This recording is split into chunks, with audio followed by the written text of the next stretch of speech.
ladies.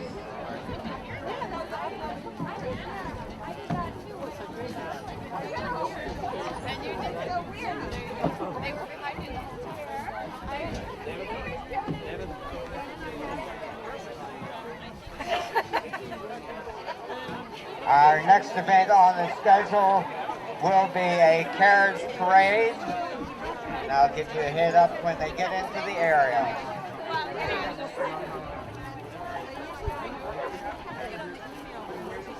Give me the signal. I'm ready whenever you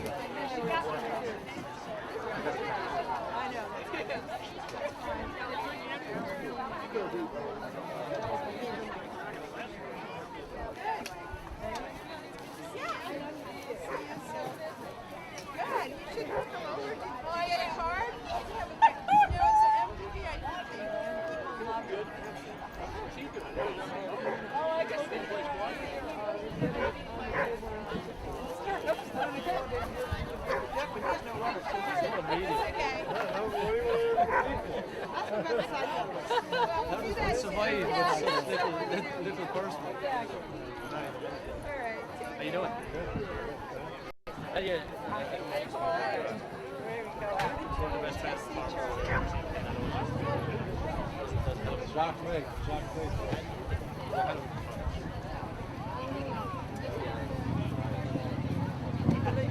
Yeah, that was it. Yeah. The fact that you brought him back after what he did. I didn't produce it on today. I'm wondering if he did it going up the hill at all. Yeah, never done Kenny and Tim are here. He's never done it. He's like something that hill I hope he's fuck you. I'm not doing that. How's everything else, all right? Good. Got a very interesting owners race. Yeah, no, God, I got the Bruton Street guys I work with. You can't do that. They went about to a Bruton Street. Yeah. So the charity we're talking about. You're not cheating, you're not trading. She runs the next race. They're 15,800 a head. Oh, so we need $894. That'd be brilliant. Isn't it great? Yeah. The jockey service. So you just come up for the day? Did you win? This is jockey.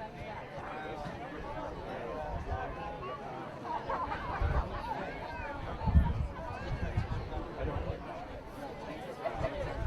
They're a bit big for me. They were bigger than All of these. Yeah, they used to have one model. Yeah. Remember, Arch Cases were made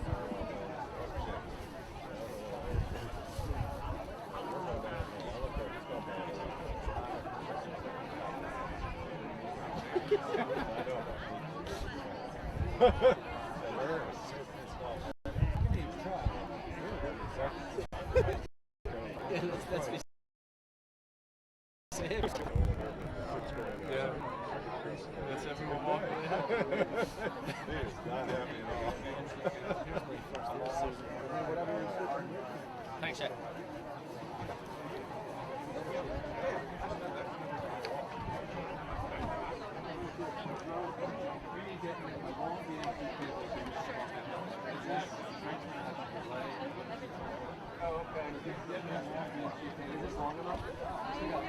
Okay. You guys meet. How are you? Pretty good, man. Good, thank you very much. Oh, you're fine. Looks like it. Just eat butter? What does it look like? Probably this would be a lot. Give me one end. Undo it so you're going to have to feed it to me because the other end goes to him.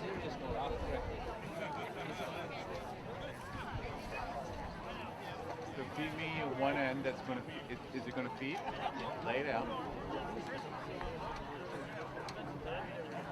I'll walk it out and then just give him the other end. Hang on.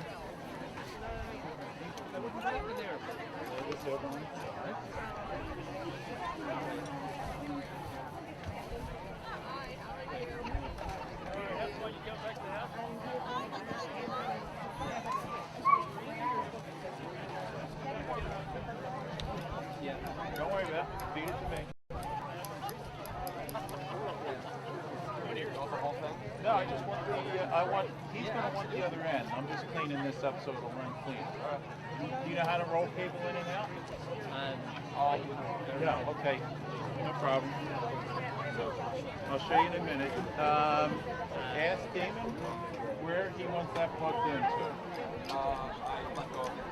That's okay, don't worry about it. Relax, you're good.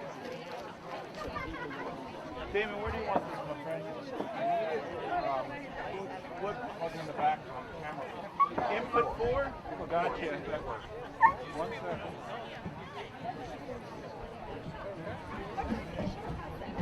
So, when we're doing live stuff, you gotta be hot. You're doing something.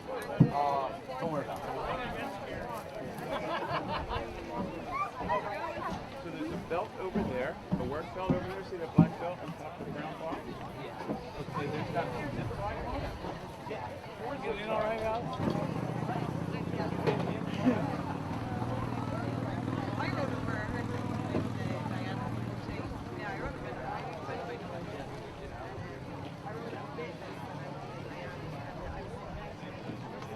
Over here. Over here. I will be in a second.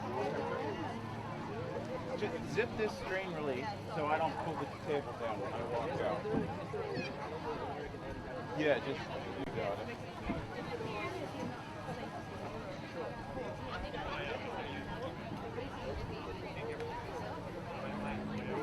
Plugged in and turned on.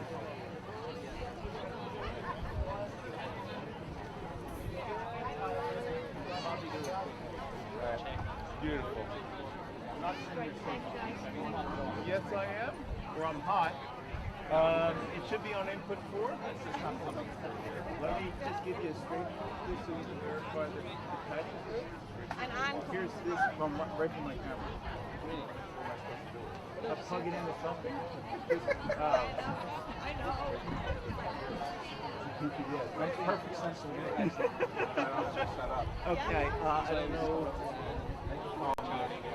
Hold up. Come over here. Tony, come over here.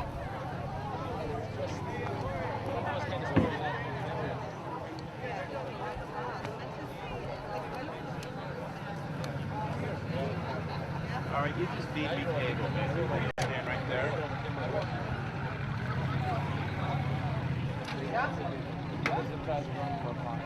How many did you put on there? I put one. Okay, I would put at least 2 on there, but see how that's not doing anything.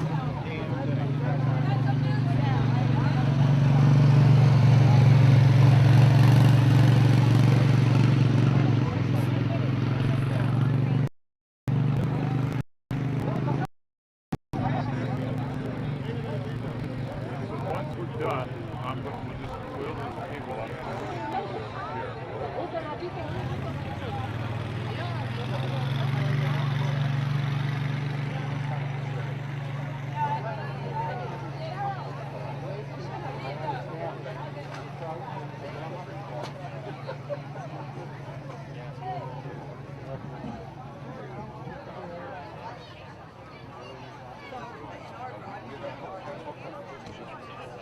Union Park Jaguar is your family-owned Jaguar dealer.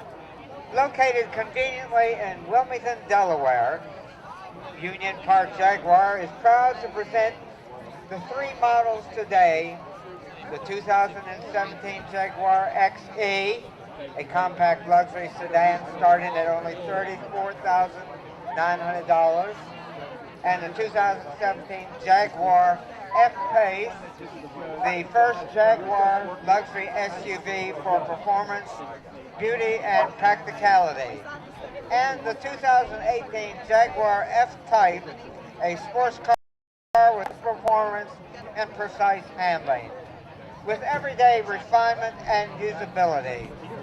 Come see Rob and Tim at the Big Tent today for your chance to see these beautiful cars or to see their entire inventory online at www.unionparkjaguar.com.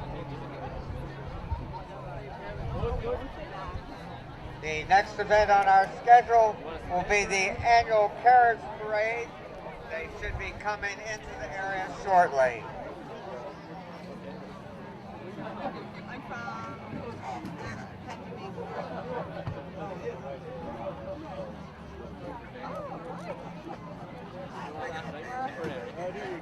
Actually, technically, my address is County 1.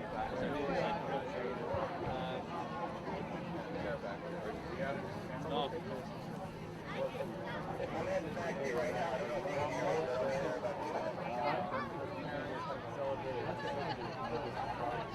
Wow. I'd say that was good. Yeah, we pull up and I remember talking about Yeah.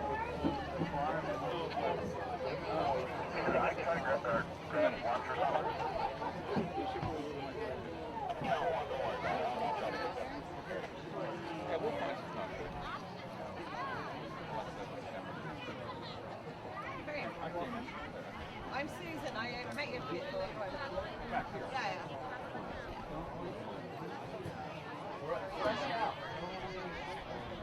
Great. We used to do a check. We have the guy coming back from the office. Susan plugs it in. 2 moments. I even told her, I'm not getting it. I was so. There's the man who's been there. We need to plug for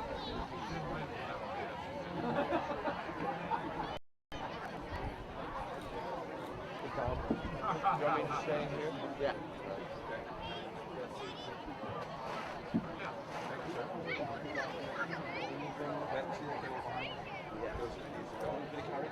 If I could see it in quad, that would set it back.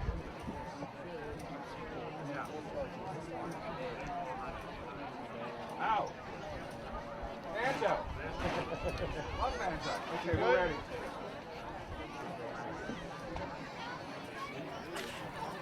Must read the hour clocking back, 3 o'clock clocking back last night. How you doing? Still at 2 o'clock this morning. Studying and Yeah. Very praying. important. Yeah. Studying wine, believe it or not. All right. Thank you, baby. Good. Good. Thanks. It's just great. Hey, Tom? Yeah? Anytime you guys want to start. Okay. And we'll do a welcome to everybody. Yeah. Okay, go ahead.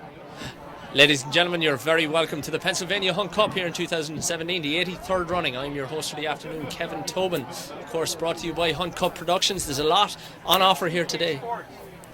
HCP Sports, I've just been corrected. There's a lot on offer here today. We've obviously got some spectacular timber racing. It is the penultimate timber racing of the season, the 2017 season. But before we go any further, I'm actually joined by an expert from across the water, an international superstar when it comes to side saddle racing. And the Pennsylvania Hunt Cup have made a special effort to bring in some elegance into the steeplechase racing by some side saddle racing. I'd like to introduce you for a moment to Susan Oakes, all the way from County Meath. Susan, how you doing? I'm very well, and thank you very much for having me here today at the Pennsylvania Hunt Cup. It's a great experience, and to showcase what we love doing, the art of side saddle riding has been an amazing experience. And ladies and gentlemen, for those of you side saddle that aren't familiar with side saddle racing, you may understand that it is exactly what it says on the tin. You're only really riding with one side of the saddle. Yeah, you only have your legs both on the left-hand side, so it is very, very different. And this is predominantly ladies that do this, Susan, isn't that right? Yeah, nearly all ladies, but we had a lovely gentleman, Andrew, riding with us today.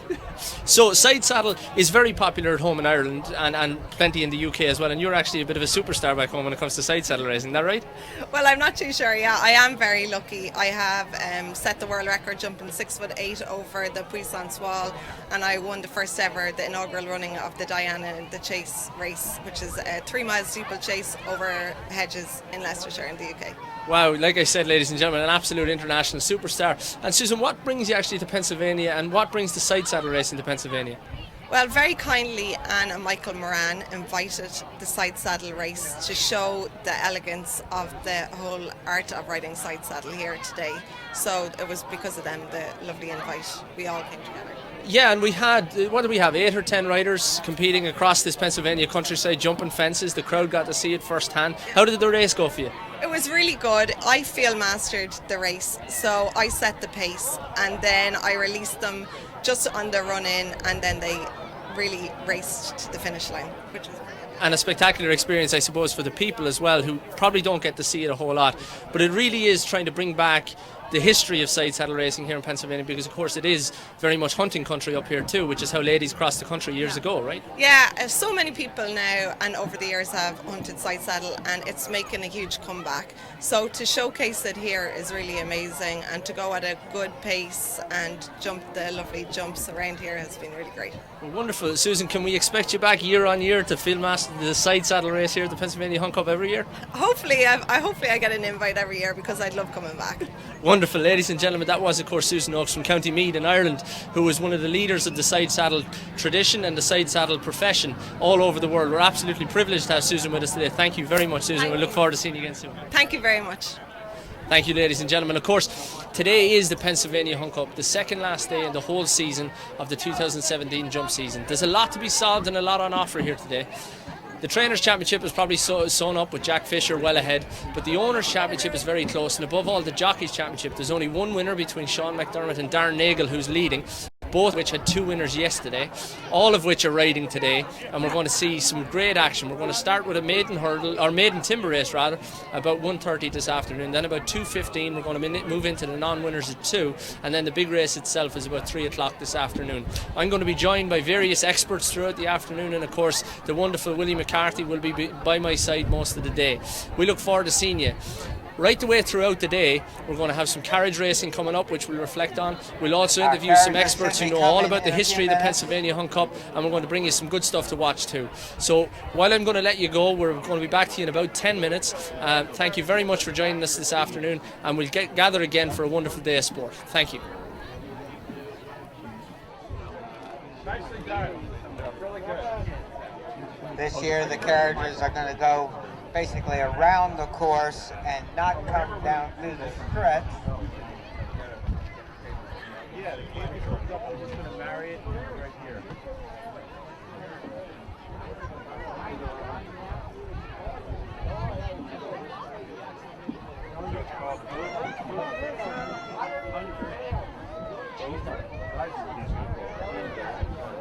And then you should feed it from this side. See how it wants to go under first, wants to go under again, and over.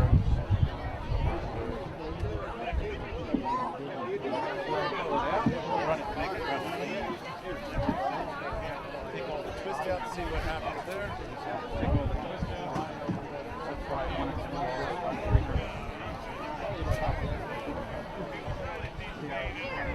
do it one more time, just to make sure. Sorry about that. So once we're done, we'll adjust the cable, we'll hang the cable right on that hook. There, shift coil where it wants to go.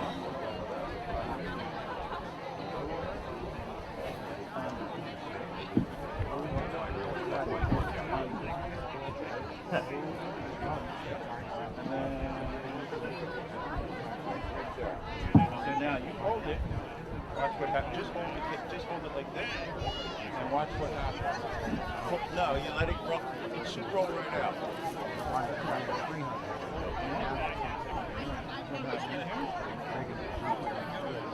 You just have to.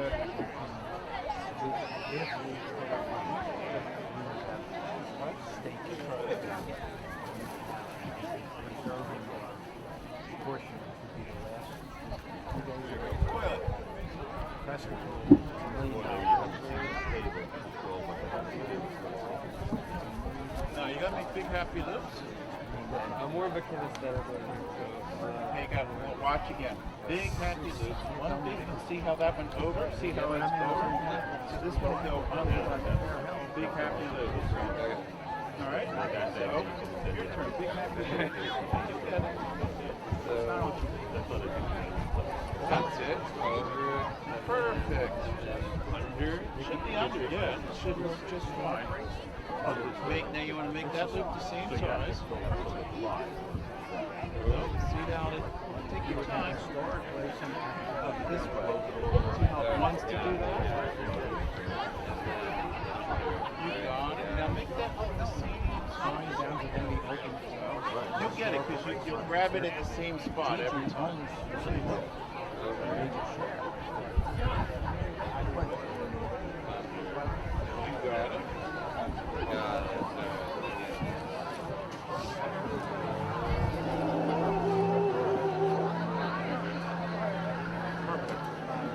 So watch this. Let me take this paper. Watch this. Now just relax your hand. And Phoebe, see how the lips come right out? Yeah. Go ahead. Now let's watch this. So you can just go this.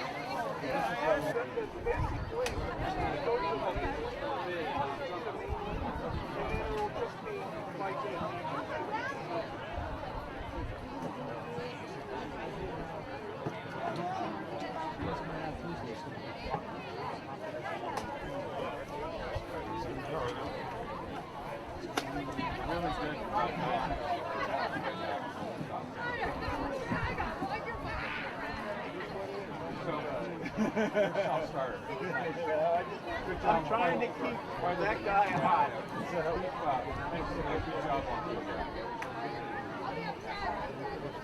It's like you pull back to the right guy. Pull back. You don't want to walk.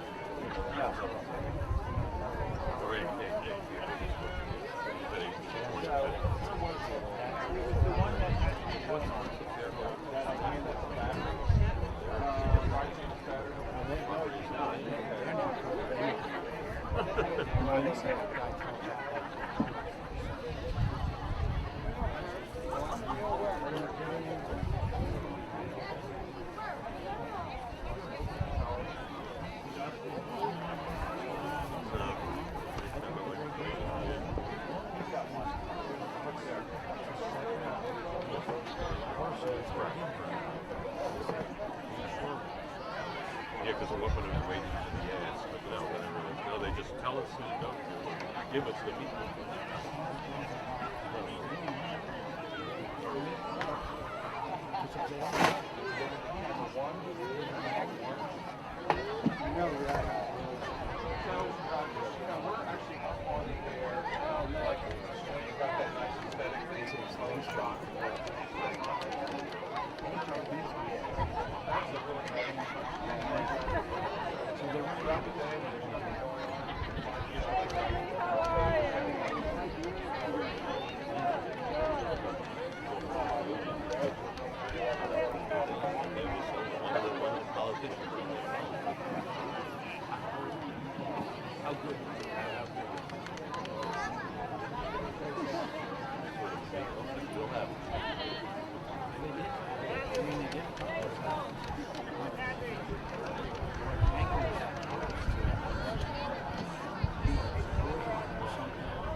The state's not going to make a difference. No, it's the opposite. Right. The state says the women has to And here come our carriages.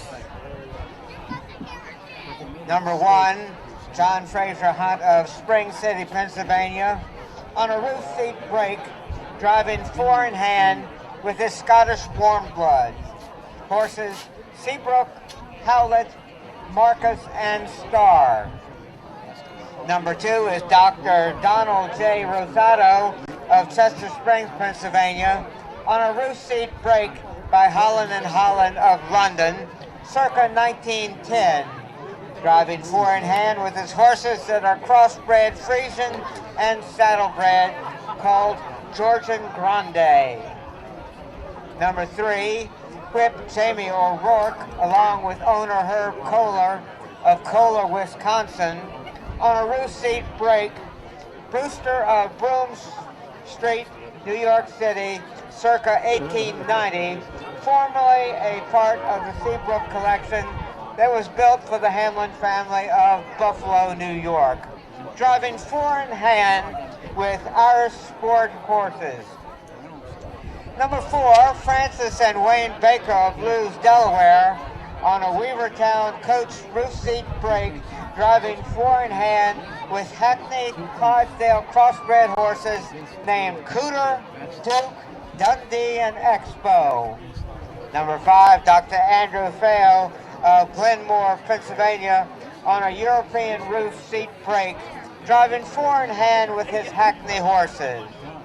Number 6, Paul Martin of New Holland, Pennsylvania, on a pony break, driving 4 in hand with his imported English cows and German sport ponies, Merlin, Tilly, Sam, and Linus.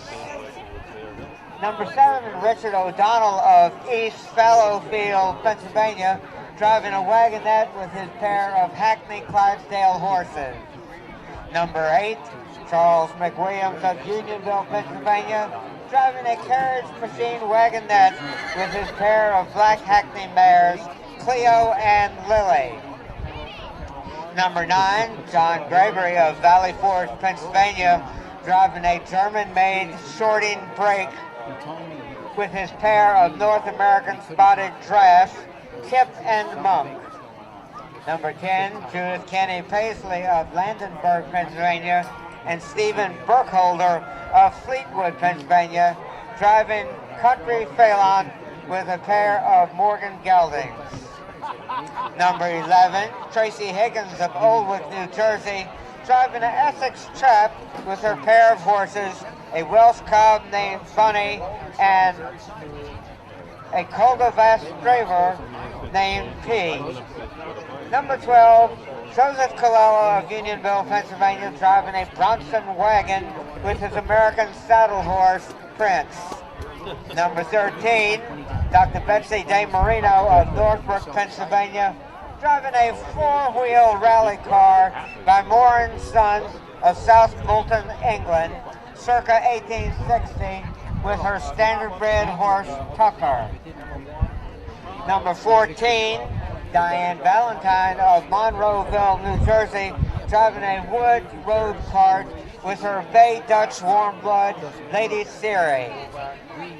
Number 15, Zana White of Philadelphia, Pennsylvania, on a road cart with her Mustang mix, Redmond. And completing our carriage parade is number 16, Gemma Pagley of Media, Pennsylvania, on a Meadowbrook road cart with her Pony of America, Jasmine.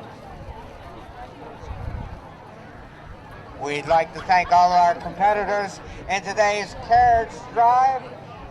We know a lot of work goes into the effort put forth to entertain everybody today.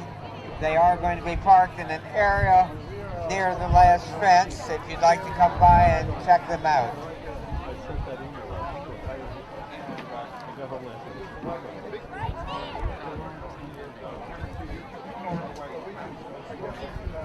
Devil's Brew is a scratch. Don't forget that in the big tent, Union Park Jaguar is on display. Union Park is a family-owned and operated dealership in Wilmington, Delaware. Union Park Jaguar's client advisor, Rod Shipley, recently was presented with the Marquis of Distinction, one of 7 in the United States.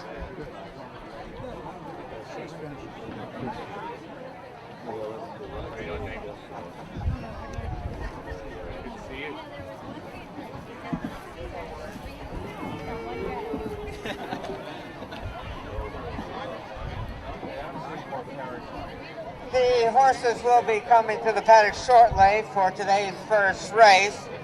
That's the Lewis C. Ledyard Memorial, sponsored by Mr. and Mrs. Sam Slater and the Ledyard family. In this race, there will be 8 starters. We have 1 scratch.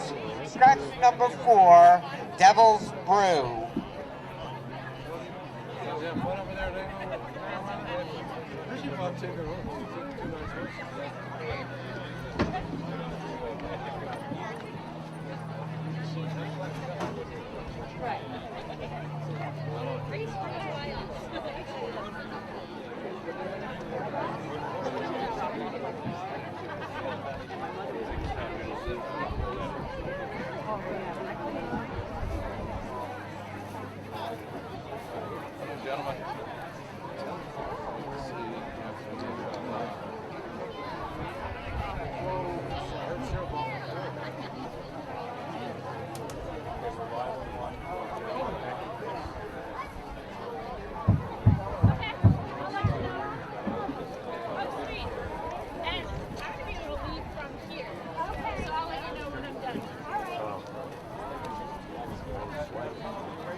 You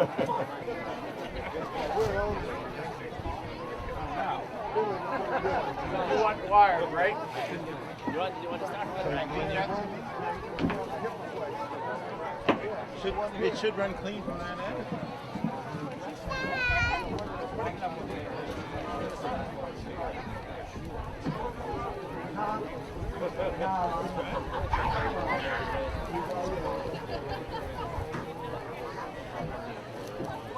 David, I'm wired.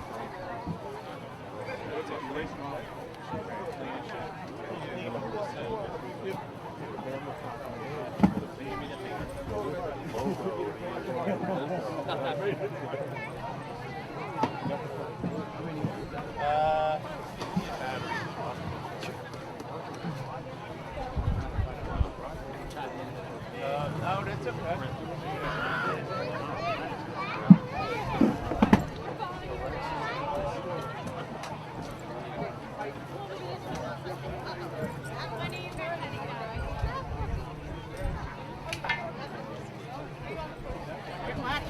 Watch it.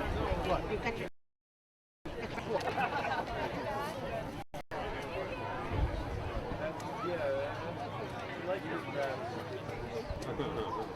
It's a white balance, you're wired, right? See me? Okay, when you're ready, just let me know. Okay.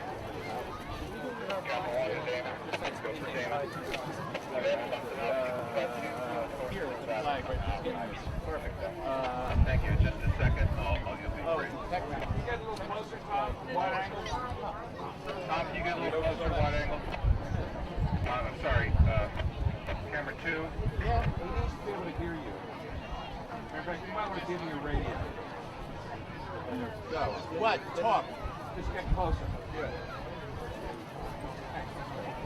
Okay. Go ahead, anytime. Ladies and gentlemen, you're very welcome back. Of course, this is.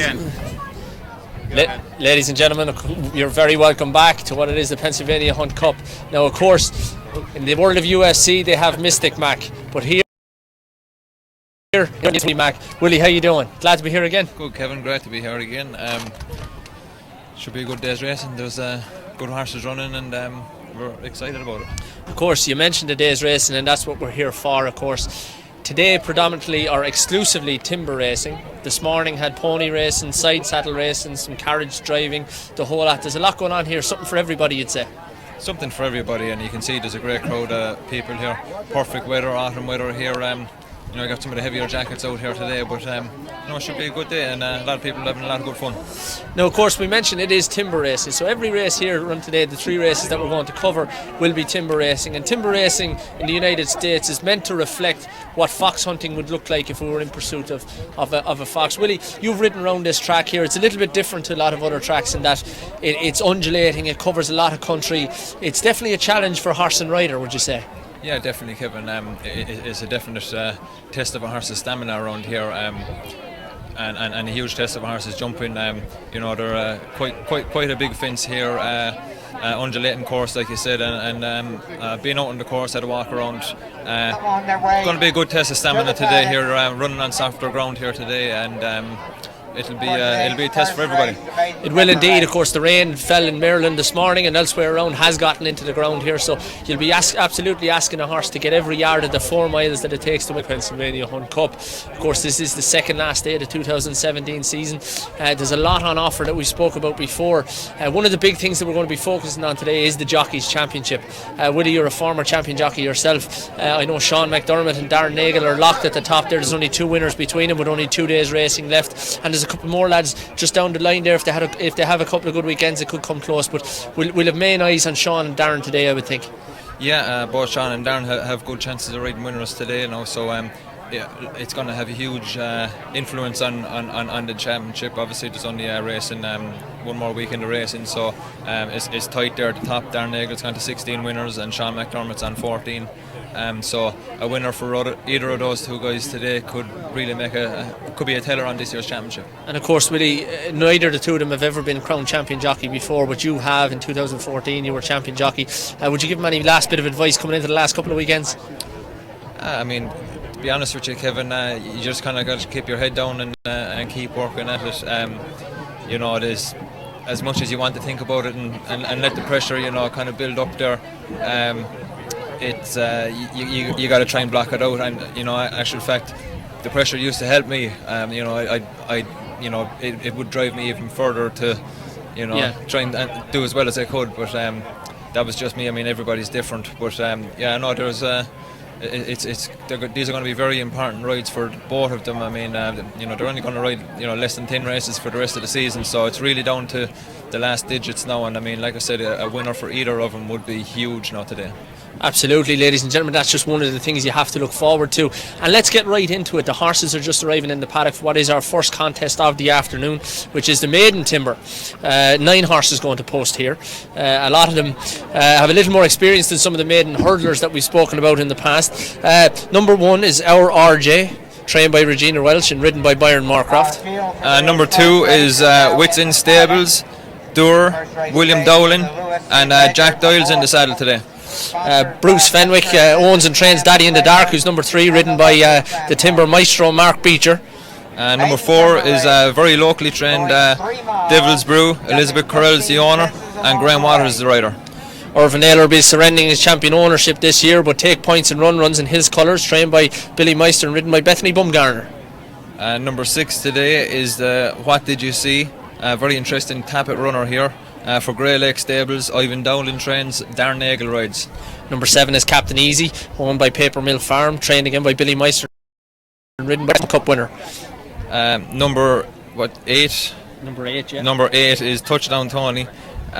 Joe Davies trains Sean McDermott. Important ride for him here. And number 9 concluding the field again for champion owner Irv Naylor, El Jefe Grande, ridden by Gustav Dahl and trained by Cyril Murphy. A lot of horses here, Willie, with plenty of experience. I was looking down through, there's plenty of age on a lot of them. I think Doer comes in there. I can't believe he hasn't broken his maiden over timber yet. A great servant, originally trained by Mike Leaf. Willie Dowling then got him. Of course, Willie having a cracking year. Nobody begrudged Doer if he managed to put his head in front today. No, and I was actually just down in the stable yard beforehand there. I talked to Willie. He's coming in here. He likes his chances coming in here. Very experienced maiden, which is a huge factor coming around here over these bigger fences. So and the horse has been around here also last year, so that's going to stand to him today. And be nice to see Willie Dowling on the winners board. And he was second in a similar race in Geneseo as well, so he should be coming in match fit as well. Yeah, sure. I mean, he's after being second in every race. He's after being placed. A very, very experienced maiden, and hopefully he'll get his head in front today. And then I take you down to number 5 there, Take Points and Run, Willie. A horse that was considered fairly high class over hurdles. Billy Meister, probably nobody better in the whole country at transitioning a horse from hurdles to fences. Yeah. Bethany Bumgarner taking a valuable £5 off today. I mean, look, form can sometimes go out the window in a maiden timber, but I'd never rule out any abilities, and he looked a high class hurdler. He was. I mean, I probably wouldn't put him in the high-class hurdler bracket, but he was a decent hurdler, good ratings horse. He was trained originally by Dave Washer down in Camden. Dave claimed him off the flat and did very well with him, won his first 2 races with him.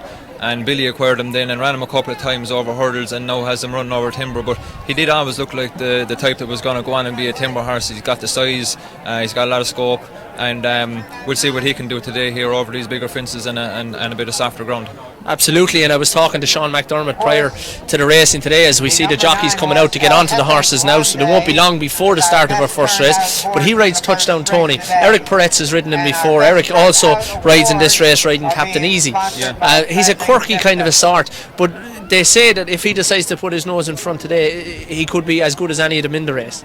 Yeah, Kevin, Touchdown Tony, believe it or not, I rode him myself a few years ago in a maiden claimer down in Middleburg, and I remember getting off from that day, and my words to Joe were, I don't think I got on that well with him, but I ended up pulling him up, and I mean he's been running fine. He broke his maiden and all that, quirky start, but he's got the experience like you say, and I'm sure with Joe Davies' record of trained his horses over bigger fences, he's going to be able to jump around here just fine.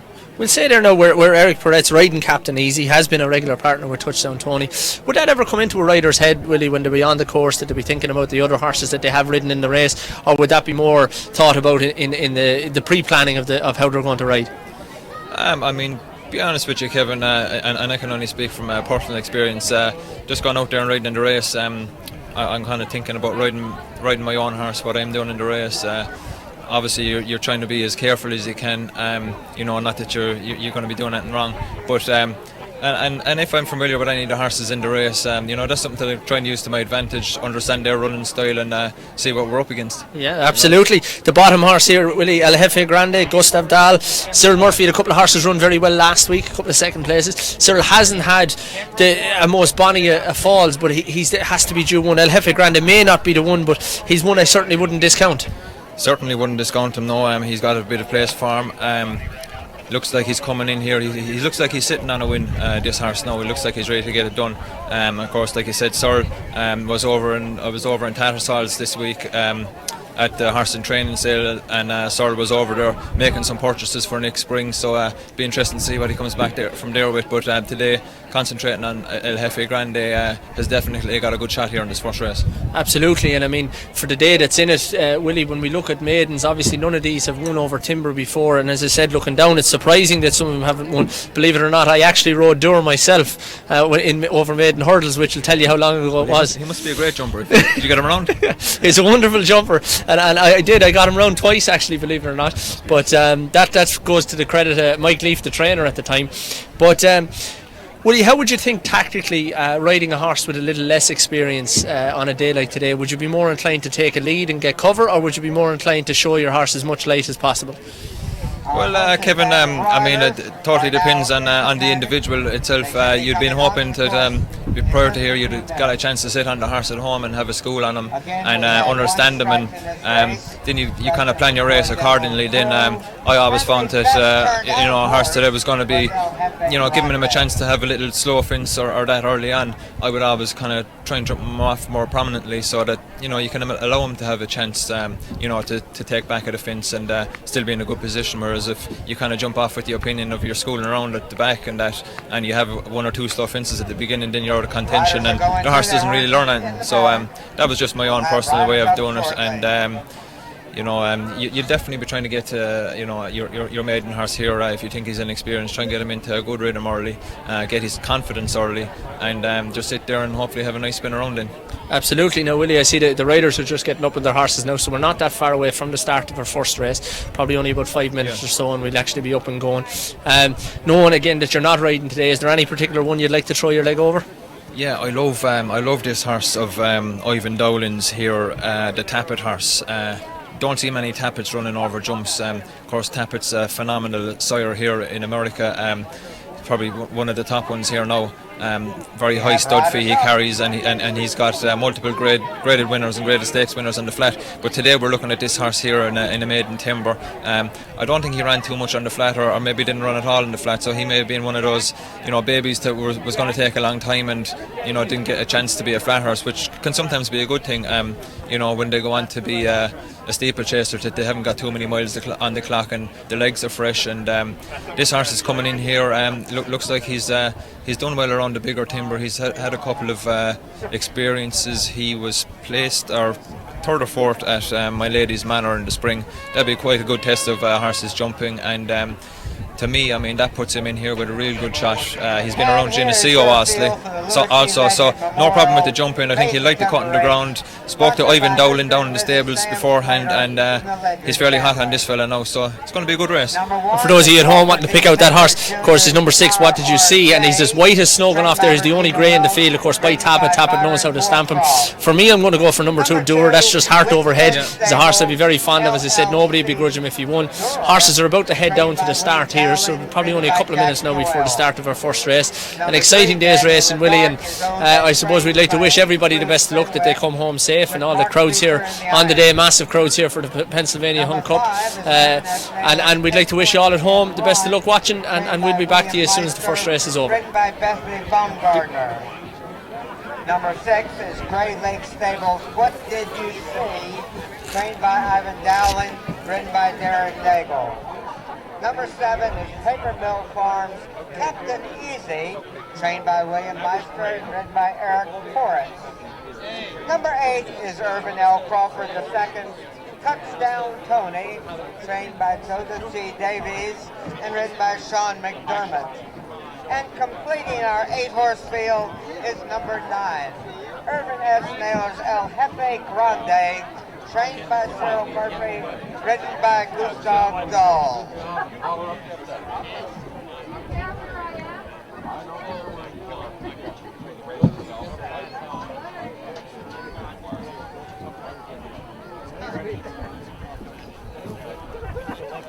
Well done.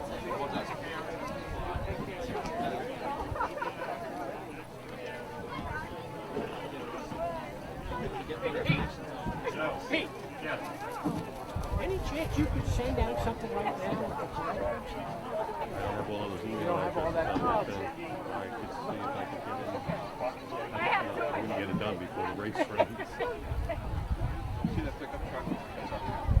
It starts over there. You can't go into your sent file and resend it.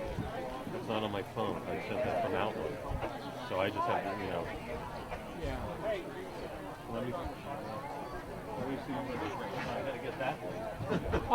Our field is now on course, warming up on their way to the start. Charlie, how many laps is the first race? Looking to what I think is the south. Right. The start of this race is in the southwest corner of the course, and they are out of our view. We won't see them actually until after they've jumped one fence. 3 miles, 15 timber fences. The field is now warming up and heading towards the start.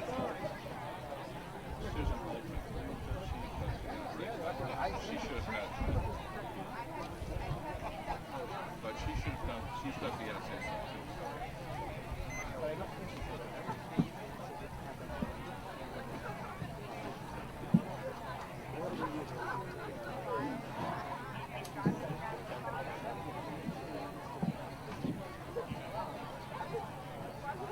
Our field is now turning and heading towards the start.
Our field is out of our view.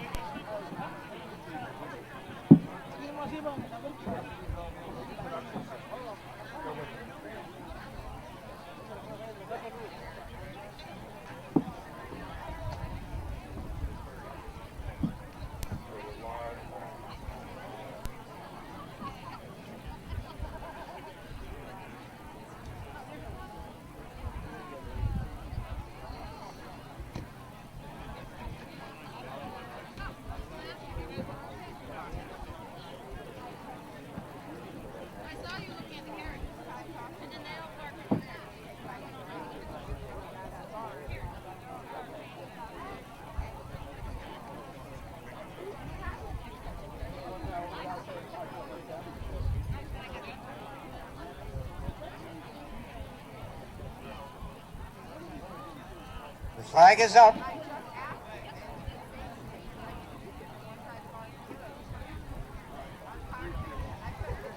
They're all in line. And they're off and running.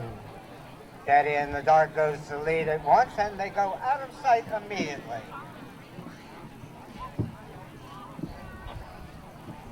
When they come back into view, they'll be heading towards the second of 15 fences. Daddy in the Dark had the lead before they went out of sight.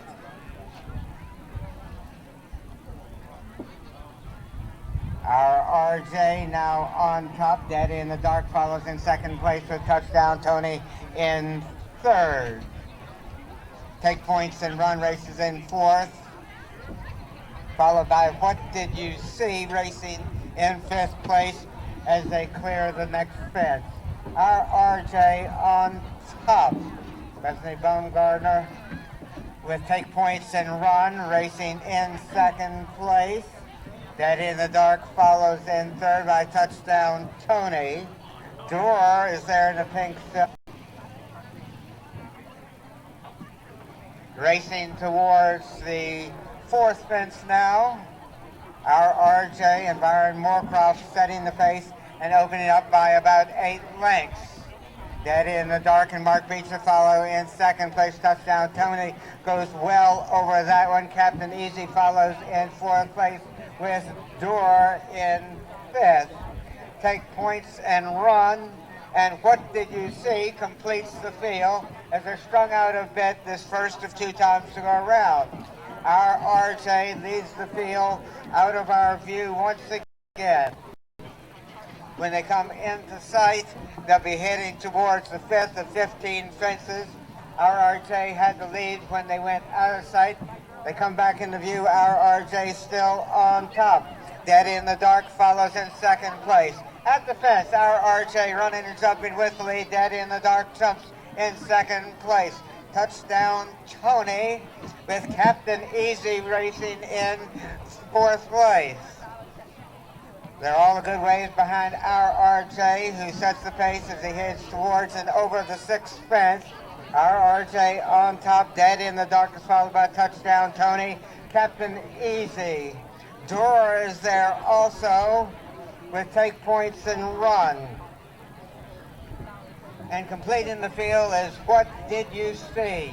They race around the turn and will go out of sight once again. Our RJ leads them out of our view. Daddy in the Dark follows in second place, and touchdown Tony was in third as they went out of sight.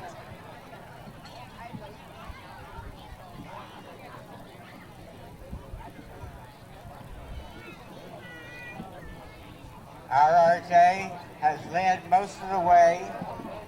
Still has the lead when they went out of our view.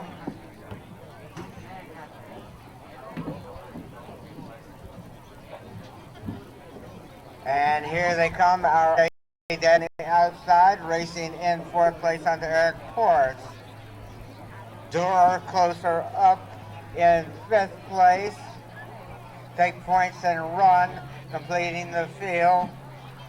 Take Points and Run, dropping a bit farther off the pace. Our RJ now on top by about a length, maybe 2 lengths, 2.5 lengths. Racing in second place is Eric Ports and Captain Easy as they race up the hill towards the next fence. Captain Easy is followed by Daddy in the Dark, touchdown Tony, Door in the pink silks, and a good ways back to Bethany Baumgartner and Take Points and Run.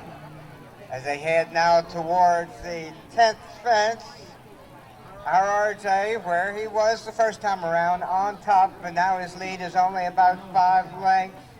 Going well in second place is Captain Easy, now moving just a bit closer to our RJ. Daddy in the Dark with touchdown Tony and Sean McDermott right alongside. Door follows, and completing the field, Take Points and Run. When they come back in the sight, they'll be approaching the 11th of 15 fences.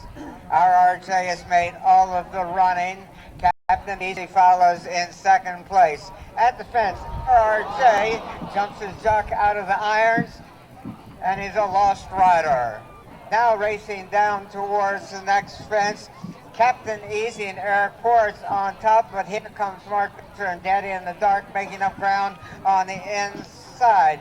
Tour is there also. Touchdown Tony follows in 4th place, and it's a long ways back now to Bethany Baumgartner and Titan Points and Run. They race up the hill towards the next fence. Daddy in the Dark now has taken command under Mark Beecher. Close up to him is Durer and Jack Doyle. These two are vying for the lead, with Touchdown Tony racing in 3rd place as they went out of sight. It was a nasty fall, but he got up. A little bloody though. This is their final time to go around. When they went out of sight, Daddy in the Dark had the lead. Durer was racing in 2nd place. Here they come, Daddy in the Dark with about a 2.5 length advantage over Durer. Sean McDermott trying to make up ground with Touchdown Tony as they head towards us and the last 2 fences. Daddy in the Dark on top, Durer trying to get there on the outside. Touchdown Tony follows and jumps in 3rd place. As they race down towards the final fence, Daddy in the Dark under pressure to hold off Jack Doyle and Durer. They head towards the last fence. Daddy in the Dark on top, Durer and Striker Memorial. Touchdown Tony finishes 2nd, and I believe everybody else pulled up.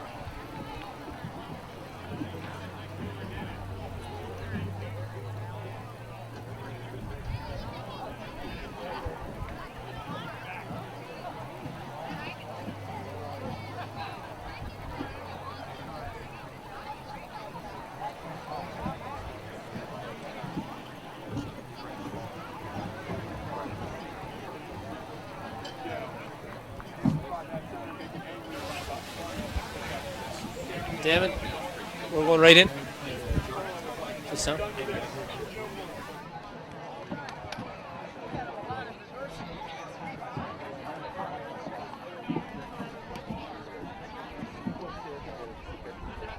like to draw your attention to the area in front of the judges' stand. That's H. Bruce Fenwick's Daddy in the Dark, trained by the owner and ridden the victory by Mark Beecher. Ladies and gentlemen, you're very welcome back after the conclusion of our first race. A very eventful first race, Willie. Just the 2 finishers, of course. 2 horses going down to the last, neck and neck. And unfortunately, Durer just tipped up an unlucky fall, unlucky racing fall. But take nothing away from the winner there at all. Daddy in the Dark and Mark Beecher. Yeah, great ride by Mark Beecher there. He had him pretty close to the pace all the way. Like we said beforehand, Kevin, real test of stamina around here, real test of jumping, and we can see, I mean, there was only 2 finishers, but I think everybody was up okay. Byron Moorcraft was unseated off number 1 RJ, he's okay, and Gus Dahl, we just talked to him on the way back in, we seen him walking back in, he was okay, and Jack Doyle was also up. He fell at the last and he's okay, and all our horses are okay as well. Just as important, I was going to say, all horses appear to walk past. We see a couple more just coming back here, horses coming back in. But this track is no joke for these horses. They really do have to jump and stay every yard at what they have. Yeah, they have to stay and jump around here, and it was a great test of riding ability there also. Mark Beecher again, he's a dream man in the saddle over these bigger fences, and we can, just what he showed us there, just goes to what he can do. Yeah, because it would have to say the plan had kind of changed for Mark as soon as Byron Moorcroft came off his horse. As soon as our RJ unseated, just got away from the stands, Mark was left in front, but didn't appear to panic, didn't appear to change tack, just continued on rhythm, confidence like you spoke about beforehand, and ended up in the difference. Yeah, that's the difference, and that's where somebody that's comfortable in their own ability, in the horse's ability, will not panic in a situation like that. Obviously, Mark was wanting to probably have a lead for as long as he could, and when the other horse went out of the race, maybe 4 from home, he had to make the decision to go on and be in front in, and it was a wise decision. He stayed galloping well, he jumped well coming in, and it was a good ride, and of course trained by great Bruce Fenwick down in who trains down in the Maryland Hunt Cup course, of course, and that's a teller too. I mean, sometimes when you go to these different timber racing tracks, the timber fences that you will be jumping will be kind of coincide with what you'll see in the countryside that the people would hunt over there. So of course Daddy in the Dark came in here well able to jump a big timber fence, and good training performance by Bruce Fenwick. He had a couple of starts already this autumn, and he was good and fit there today, and Mark Beecher gave him a nice ride. And of course, I was just going to say, Willie, that the Fenwick name synonymous with timber racing in Maryland and Pennsylvania, and Bruce no different to his brother Charlie. But I would suspect, and if you were to get Bruce in a room by himself, he would love to win the Maryland Hunt Cup, trying to win the Maryland Hunt Cup. And do you think a horse that can come here and break his maiden in Pennsylvania, it's a good place to start to win a Hunt Cup? Yeah, Kevin, it's definitely a good place to start. Of course, Daddy in the Dark has got age on his side as well. I mean, he's only a 7-year-old, which is quite young for a timber horse, and I would count it quite young for a horse to be able to tackle a fence this size. So he's somebody that they could be looking at. Of course, usually the Maryland Hunt Cup, the ground is going to be a little more firm than what they're racing on today. But he definitely looks like he'll be able to tackle those fences, and I'm sure Bruce might have that at the back of his mind.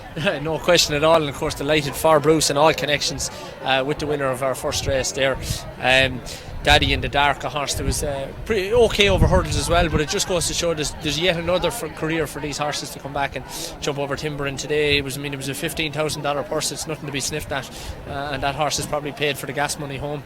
Yeah, of course. And he by again Bernardini, very, very good flat sire Bernardini. We talked about Tappet before the race. But you can see these very well bred horses, that they make fantastic jumpers, and it just goes to show with Daddy in the Dark, they're big fences, and it's nice to see a Bernardini up here winning in style like that. Oh, absolutely, and I mean, you have to think class is permanent, and these horses, no matter whether they're winning at the Breeders' Cup at Delmar over the weekend or the Pennsylvania Hunt Cup, they have to want to win, they want to take part, they love the sport, and we just give them yet another outlet to come, and for owners and trainers and for the people here to get so close to them, it's fantastic to see that, Willie. And of course we go up a grade now in our next race to the non-winners of 2, which is somewhere Daddy in the Dark will probably go after this, but we've only got the 3 runners. Willie, do you find that this will present a whole new set of challenges? Wanted only 3 runners, you've got to have one in front, one behind and one in the middle, but horses again, the stamina, the confidence, the ability to jump will come into play here. But of course these horses all have won a race already. Yes, Kevin, they've all won a race already, and it'll be like you said, a small field, tactical battle, and the best horse will win on the day, like you say, but sometimes tactics can play a part in that also, and a good strategic move in a race by a rider, or by a horse, a good jump can be the win and losing of a race also. Absolutely, and I mean the 3 horses in our next races, we'll focus on those as soon as they come, and Willie, for the next race. But in the meantime, ladies and gentlemen, we'll be back to you very shortly. We've got some representatives from Mellon Bank and also the Cheshire Food Bank, so join us in about 5 minutes and we'll be chatting again very soon. The result of the Lewis C. Ledyard Memorial is now official. The winner, number 3, Daddy in the Dark, 6 minutes 47 seconds the time. Daddy in the Dark, owned and trained by H. Bruce Fenwick, and ridden to victory by Mark Beecher. Finishing second was number 8, Irvin L. Crawford II's Touchdown Tony, trained by Joseph C. Davies and ridden by Sean McDermott.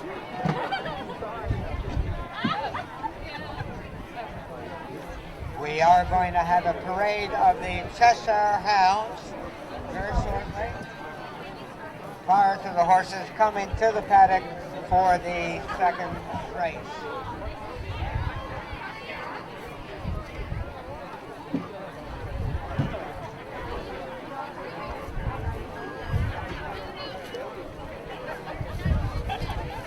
And in the second race, the Arthur Choate Memorial, sponsored by the Legnini family, Mr. and Mrs. Rodman W. Moorhead III, and Mr. and Mrs. Richard D. Sanford. Scratch number 1, Sumo Power, and scratch number 2, Acquiesce.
guess I should be.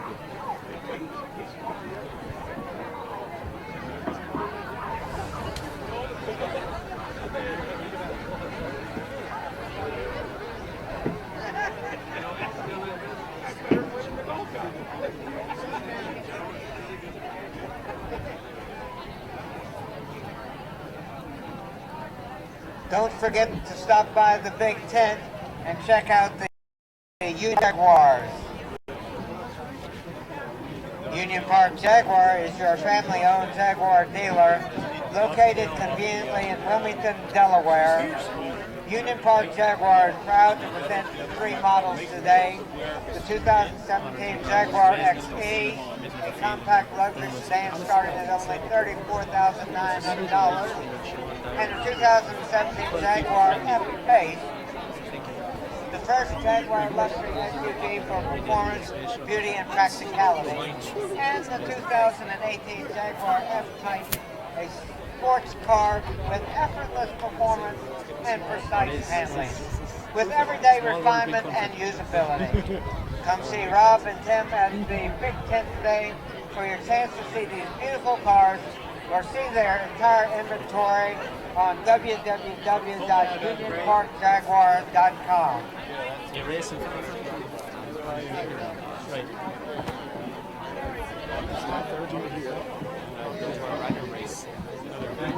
So with that in mind, what is it that you enjoy about it?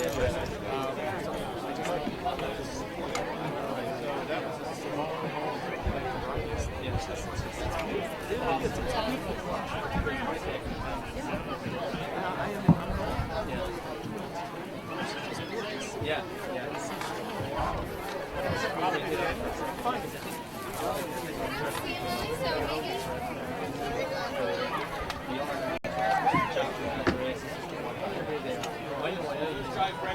Yes, they are. Ready?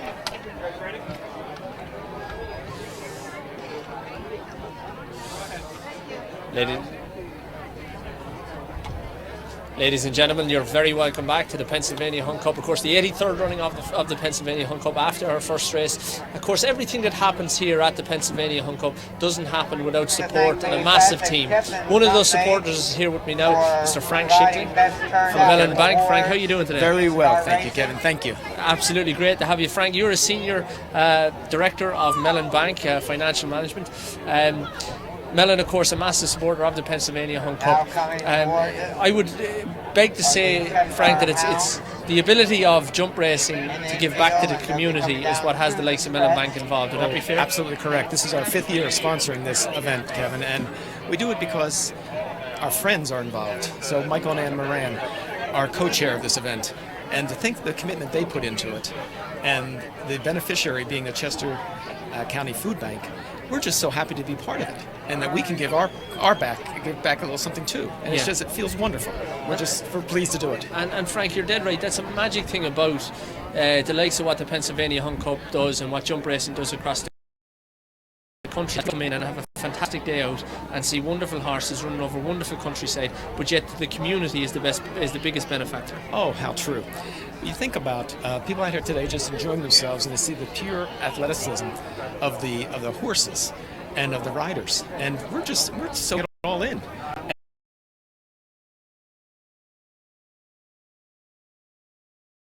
Just as much, I'm sure. Oh, it certainly does. I wish I did know more about it and could be part of the tradition. It's just everything I see. And I see people with the same look of amazement as they see the horses round. It is truly a fantastic day. To hear that for anybody to understand that there's so much more to racing than just being a jockey or being a trainer, being around horses all your life. We love to see people coming in. I don't know a whole lot about it. Why don't you tell us a little bit? Very much.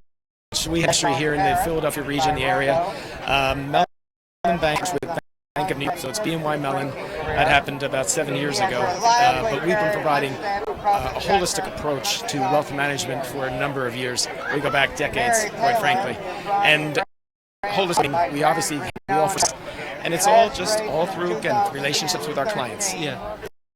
And there's a them. The affluent general of our With Mellon, how was that? We'll support anybody who Ladies and gentlemen, that's Frank from Mellon Bank as the Foxhounds are just parading around. Of course, more fanfare here at the Pennsylvania Hunt Cup Day. Frank, thank you very much for your support. It's the likes of yourself to make today possible, make everybody be able to come out and enjoy it. And of course, the community benefits best, as we said, with the Chester County Food Bank. Agreed. Kevin, thank you. My pleasure. Thank you very much, Frank. Ladies and gentlemen, we'll be back to you in a couple of minutes with Larry Welsh from the Chester County Food Bank. Such as the Brandywine Conservancy, the Brandywine Valley Association, the Cheshire Land Preservation Fund, the Natural Lands Trust, How you doing? Good. You have a good day? Research Center works to protect our valuable natural resources.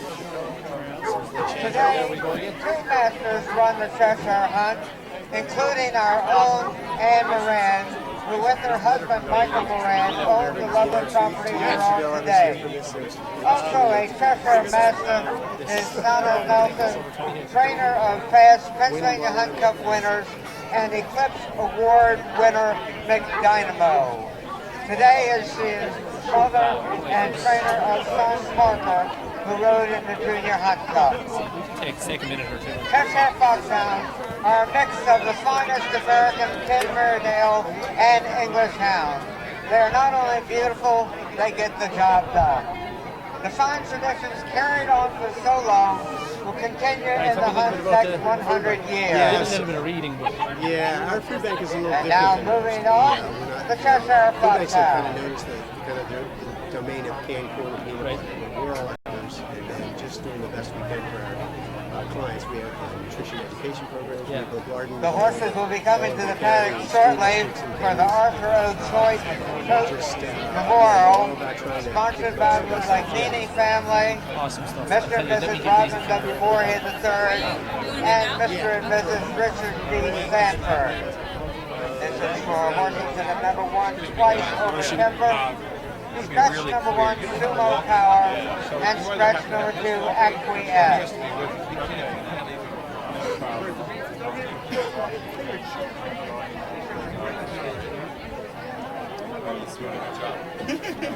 And when there's stuff happening around here, I'm not even talking about, nice shots of hounds, beautiful. I've got one more here if we want to go. Another interview, don't worry about it for now.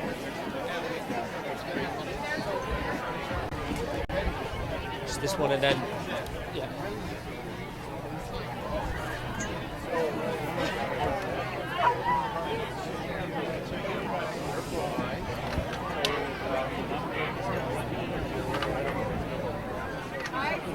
You want to put it on this tripod? This tripod's right.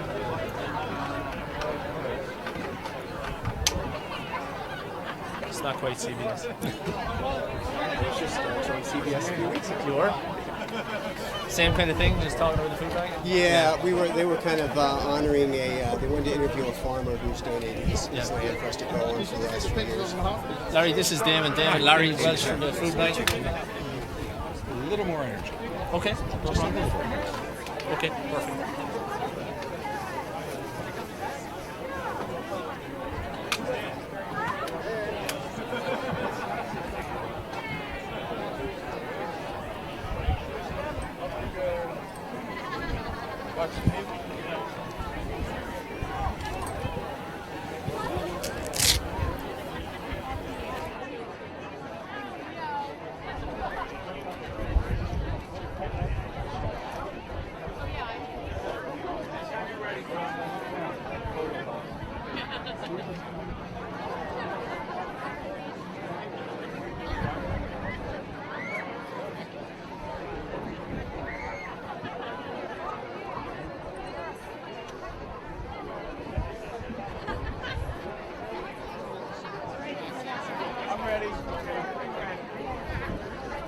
Ladies and gentlemen, you're very welcome back. Of course, we just had a chat with Frank Schickling from the Mellon Bank, one of the supporters of the Pennsylvania Hunt Cup. But of course, we're all here for a reason. And I'd like to introduce you to Larry Welsh from the Chester County Food Bank. The Chester County Food Bank, the benefactor of the Pennsylvania Hunt Cup races. Larry, how are you doing this afternoon? Very well, thank you. Great to have you here. And of course, the Chester County Food Bank, like we spoke a little bit earlier, it's a little bit different to the other food banks that you might come across. It is. Food banks have traditionally been known as the kind of the domain of canned corn and peanut butter, but we're about being healthy. So we grow a lot of our own food on farms around Chester County, trying to do the best we can for our clients. And that's amazing stuff, because we really need to tackle the obesity problems and things like that, and people that can't necessarily afford to buy a select Whole Foods shopping list every week, they need a hand up as well. Absolutely, and we have such great partners in the county, farmers and schools. We build gardens in schools. We do a lot of extra things.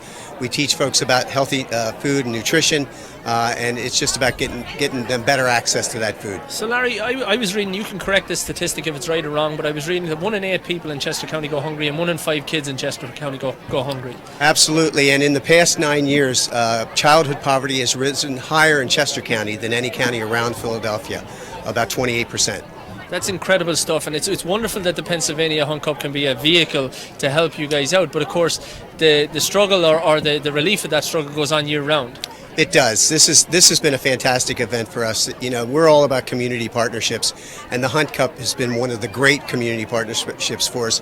They've raised so much money; it's allowed us to buy so much food and feed the community. But it's year round. We're coming up on the holidays, and it's always. Folks are always very thankful and want to give around the holidays, but it's all year round. We need help. Absolutely, and of course, we're all very grateful to hear at the Pennsylvania Hunt Cup. The horses are fantastic, the fanfare is fantastic, we all enjoy ourselves. But to someone out there watching, or somebody here today that might want to help out with the food bank, how would they go about doing that? Well, just get onto our website, chestercountyfoodbank.org. You can donate your time. Obviously, we like funds to come in. But really, donating your time in our fields, on our farms, in our kitchen, at the food bank, in our warehouse, we need help year round. So we would appreciate anything. So with that in mind, Larry, how long have you been involved with the Chester County Food Bank? Well, actually, tomorrow is our 8th birthday, and I was the initial director, so I've been there since we started. Incredible stuff, and I'm guessing it was the problems that you aforementioned that led to the start of the food bank. Was there many challenges that you came across along the way to get to where you are today? The biggest challenge that we came across was right after we got started. It was right after the economy kind of crashed in 2008, and 56% of the folks in Chester County needed help at that point. So we came into being at the right time. But yes, the challenges are, this is the wealthiest county. This is the wealthiest county in Chester, in the state of Pennsylvania. And it's hard for people to understand that you can have poor people in a wealthy county. Yeah. That's incredible stuff. Larry, look, the bottom line we want to say is, at the Pennsylvania Hunt Cup, we're delighted to have you. Thank you very much for allowing us to be part of what we can do for the Chester County Food Bank. And anybody watching at home, get online, look it up, donate some money, donate some food, donate some time, because we can really make a difference one can of corn at a time, right? Absolutely. Just anything you can do to help, we'd appreciate it. Wonderful stuff, Larry. Thank you very much. Thank you. And thank you at home. We'll be back in just a couple of minutes to preview the second race of the afternoon. Thank you.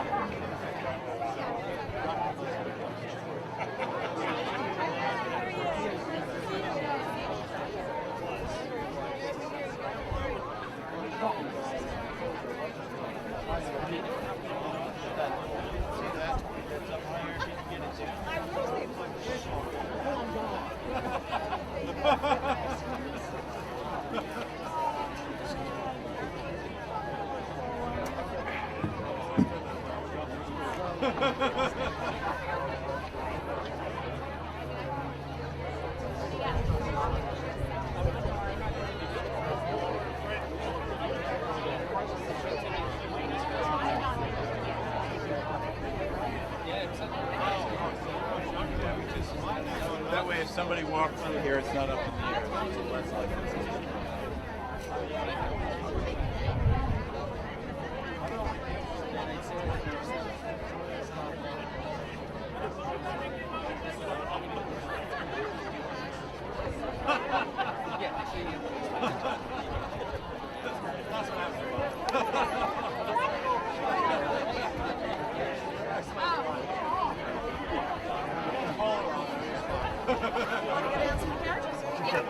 I'm gonna go with those guys. Good. I'll go with them.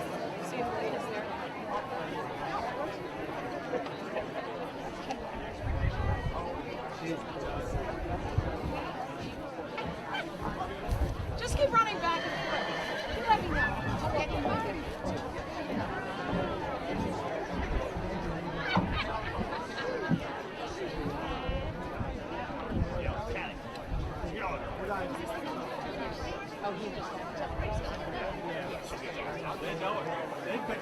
Hey, MJ, how you doing? Nice to see you.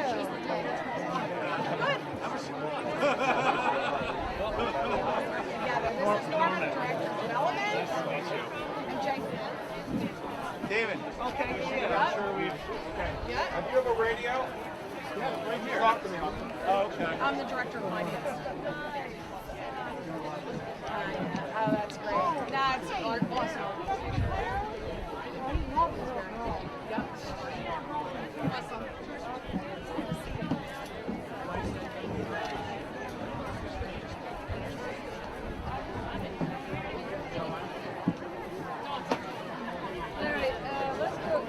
We're going to get out Norman Lauren. Okay, good.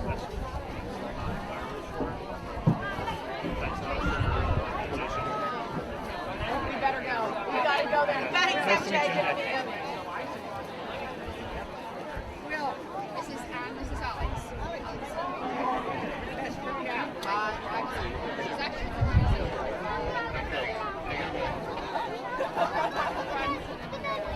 The best turnout Kevin horse Tobin here and in Willie the Mack, of Arthur course. Show We're tomorrow going to have a look now at this is second number race of the 5, afternoon because, of Secret course, there is a lot Soul, going on here at the Pennsylvania owned Hunt and Club. The trained most by important Jeff thing Murphy. is the racing. Willie, we mentioned earlier there's only 3 runners in this, but a competitive field. It is a competitive little field, Kevin. An allowance timber race here for horses that have won over timber. Purse of $20,000, so 3 runners, they're all going to be having a good go at that purse money. But the hope is none of them go home without a check. But the Chera, we have 2 scratches. Let's go there. Number 1, Sumo Power, is out of this, and number 2, Acquise. They're both out of this, so we're left with the 3 runners. The first of those is number 3, the Chera, owned and trained by the same combination that won our first race, Bruce Fenwick, and ridden by champion jockey-elect Darren Nagle. Number 4 is Class Brams, Rossbrain Farm, Tara Elmore, ridden by Mark Beecher. And number 5 completing the field, Secret Soul, owned and trained by Jeff Murphy and ridden by Byron Moorcroft. There's some more exposed and less exposed types in this. Willie, the Chera hasn't won a race in quite a while, but he's been around every piece of hunt country in America has to offer. Class Brams, of course, trained by Tara Elmore, a timber veteran, is known plenty about training good timber horses. And Secret Soul just broke his maiden over timber back at Middleburg a couple of weeks ago. Yeah. So a real mixed bag. Real mixed bag. I suppose the one with the least experience is probably Sacred Soul here. Won the maiden at Middleburg pretty impressively there a couple of weeks ago. Front runner, very exciting to watch. He opened up on the field that day and jumped well. He was unlucky the last day he ran in Great Meadows in the cross country race. He slipped at the top of the bank coming off it and unfortunately lost his rider, but he'll still be fresh and he's coming into the race looking like he's gonna.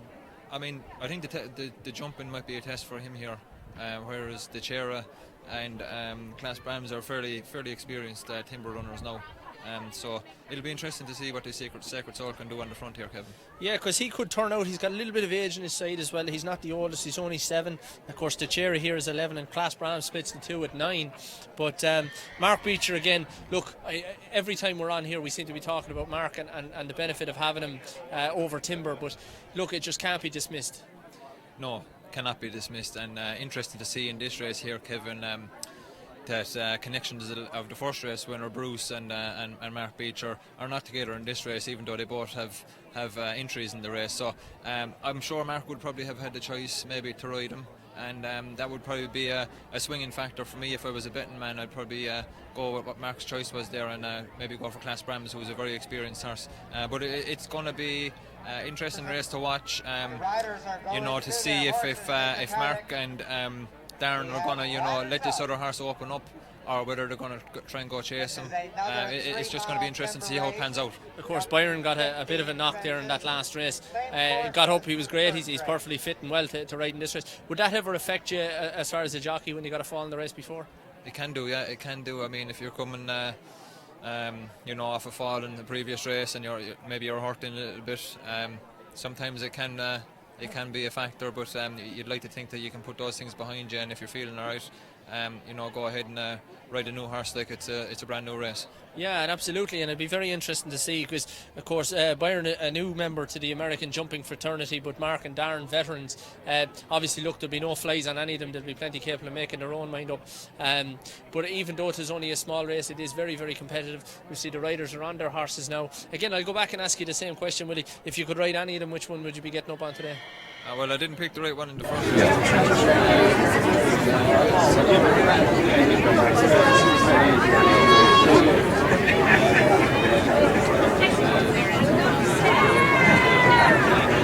And here is your field for the Arthur O. Choate Memorial, sponsored by the Magnini family, Mr. and Mrs. Rodman W. Moore, and Mr. and Mrs. Richard D. Sanford.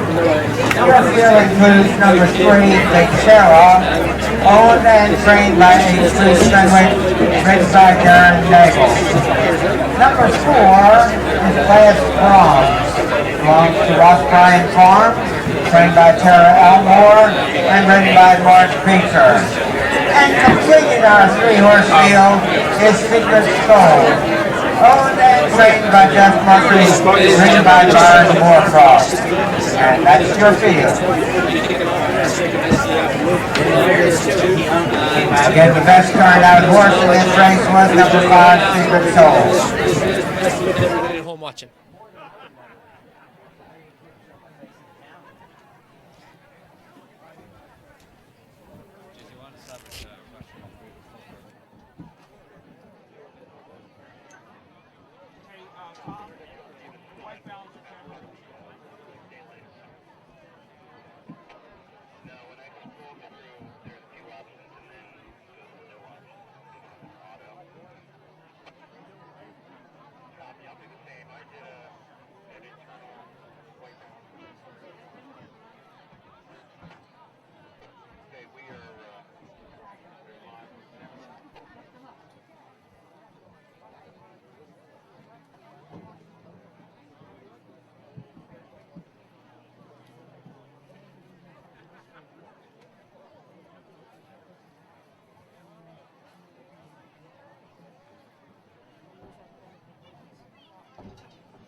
Our field is warming up on their way to the start.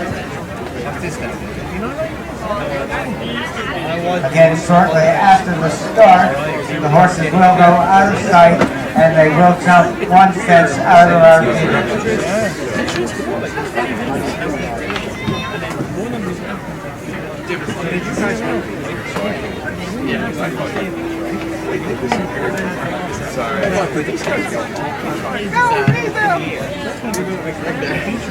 Hang on.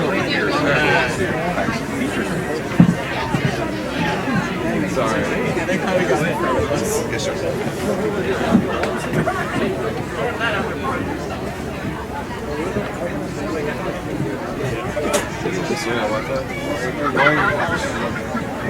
I need to go back to the shot. I'll go with the shot. Want to go back to a shot? Please. Come in now. Back to a shot. Okay, grass. Our field is now nearing the start. Try that shot.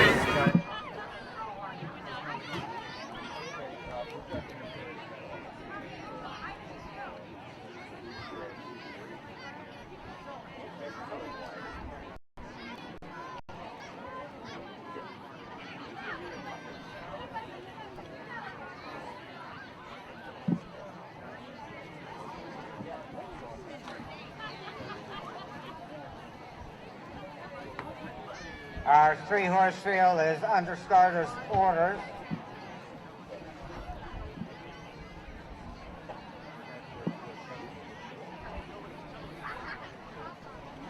Miss Daney is our starter.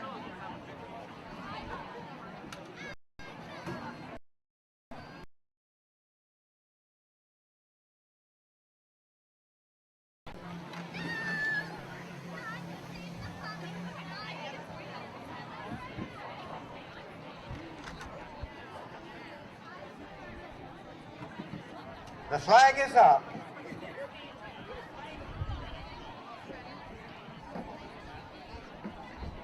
And they're off and running. Class Brahms goes to lead at once. Secret Soul now speeding up to race well within striking distance as they head towards the first fence. Dexera content to let the up two set the early pace. 15 fences. When they went out of sight, Class Brahms had the lead. Secret Soul now on top under Byron Moorcroft. Secret Soul followed by Class Brahms and Dechera and Darren Nagel completing the 3-horse field. Secret Soul running and jumping with the lead on top by about 5 lengths. Class Brahms and Mark Beecher follow in second place. And it's a gap of 3 more lengths to Dechera. They gallop up the hill towards the next fence. Secret Soul going nicely on the front end on the Byron Moorcroft. Class Brahms is inching a bit closer in second. Mark Beecher. Dechera sitting right off of those 2, maybe 7 lengths off the lead. This is the first of 2 times to go around, heading now towards the 4th fence. Secret Soul running and jumping with the lead. Class Brahms follows in second place. Dechera in third. Strung out just a bit as they race around the turn. Secret Soul has widened his advantage to probably 7 lengths. Class Brahms is about 2.5 lengths before Dechera, who follows in third place. The field drops out of our view. Secret Soul had the lead when they went out of sight. When they come back into view, they'll be heading towards the 5th of 15 fences. Secret Soul still on top. Class Brahms follows in second place. Dechera in third. Secret Soul, leading from the early stages, jumps the 5th fence with about a 4-length advantage over Class Brahms and Dechera, and Darren Nagel complete the 3-horse field. Secret Soul has led from the early going.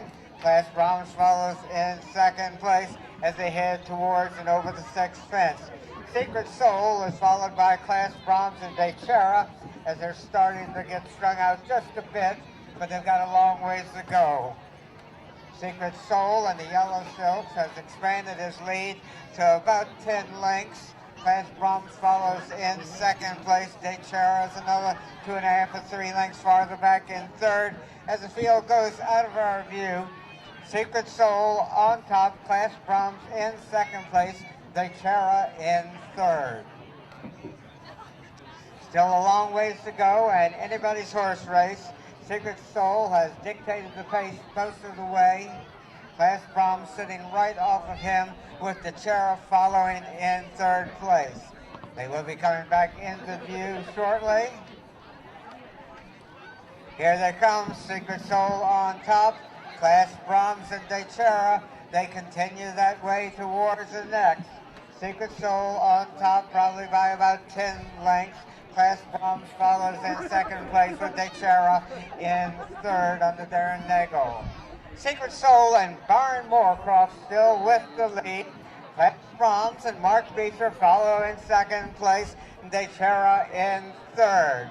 Secret Soul continuing to lead. Class Brahms closest to him in second place, and Dechera sitting right behind Class Brahms. Last time to go around, galloping up the hill now towards the 10th fence. Secret Soul still on top. Class Brahms follows in second place, and Dechera in third. At the 10th fence, Secret Soul still maintaining a big lead, making at least a dozen lengths. Class Brahms follows in second place, Dechera in third. Secret Soul has been the one to catch almost every step of the way, leading handily now by at least 15 lengths. Class Brahms follows in second place with Dechera in third. When they come back into view, they'll be galloping up the hill towards the 11th and 15th fences. This is their final time to go around. Secret Soul and the Yellow Silks on top by many. Class Brahms follows in second place with Dechera in third. At the 11th fence, Secret Soul and Byron Moorcroft jumping with the lead, bobbling a little bit there, but staying up. Class Brahms follows in second place and Dechera in third. Secret Soul still with a comfortable lead, but they've got a good ways to go. Class Brahms follows in second place, Dechera in third. As Secret Soul goes down at the fence, now Class Brahms is our leader. Class Brahms on top. Dechera follows in second place, and we've got a 2-horse race now. Class Brahms with the lead. De Chera inching a bit closer in second place. Maybe a length and a quarter or less separates those two as they go around the turn.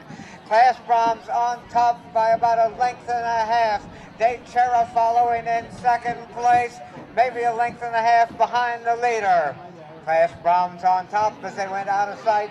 De Chera racing in second place. They will come back into view shortly and have two fences remaining. When they went out of sight, Class Brahms had the lead. De Chera was sitting well within striking distance. Class Brahms on top. Class Brahms still on top as they come back into view. Class Brahms on top. De Chera follows in second place. They turn for home. Class Brahms and Mark Beecher with the lead. De Chera and Darren Nagel going well in second place, still within striking distance. At the second last, Class Brahms jumps on top. De Chera follows in second place and is trying to make up ground on the leader. Class Brahms on top as they head towards and over the last fence. Class Brahms jumping with the lead, but De Chera is well within striking distance. De Chera and Class Brahms in battle through the stretch. Class Brahms on top. De Chera trying to get there. It's a fatal, but it looks like Class Brahms by a neck over De Chera, giving Mark Beecher back-to-back wins.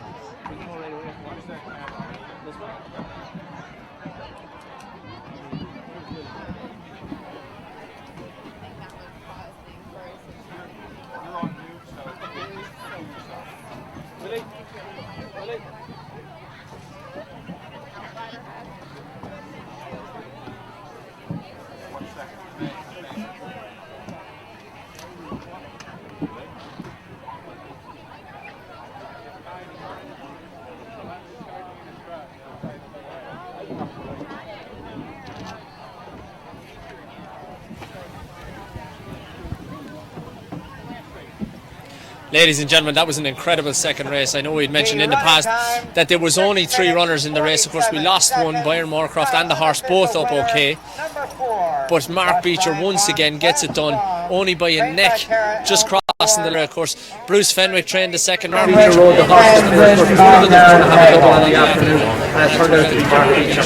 It was an incredible result, and amazing. There's only the 3 runners, we had 2 horses finished so close, coming under the wire. 3 miles in Pennsylvania Hunt Country, didn't separate them by nothing more than just a neck. An incredible performance there. Bruce is now with 2 tag and a half step, with a bit of better company next time. Great training for Tara, and what's going to be a great weekend for George Mooney, the last day of the Callaway yesterday, with the new purchase and the new has gone on over class on today, and number 2 in the Pennsylvania Hunt Cup. So a great weekend there. Ladies and gentlemen, I'm going to leave you for just a couple of minutes. We'll be right back to the expert review of the second race in the afternoon. And none other than the father of Mark Beecher, Mr. Tim Beecher. Thank you. Darren Nagel on number 5, Evanhour.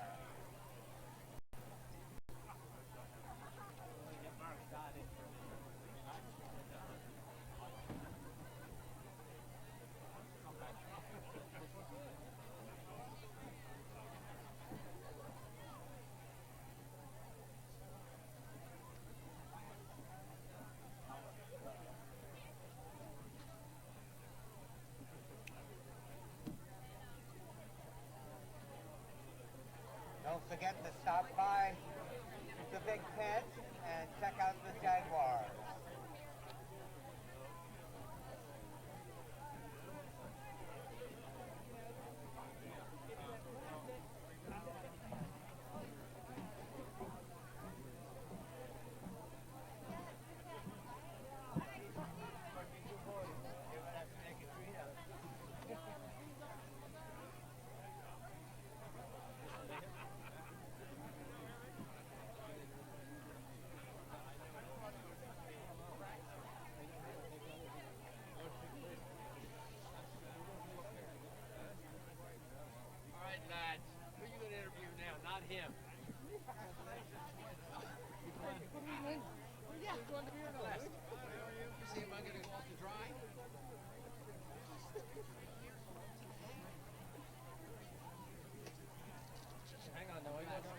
You know where I come from. We're getting ready to go here. You know how we pray.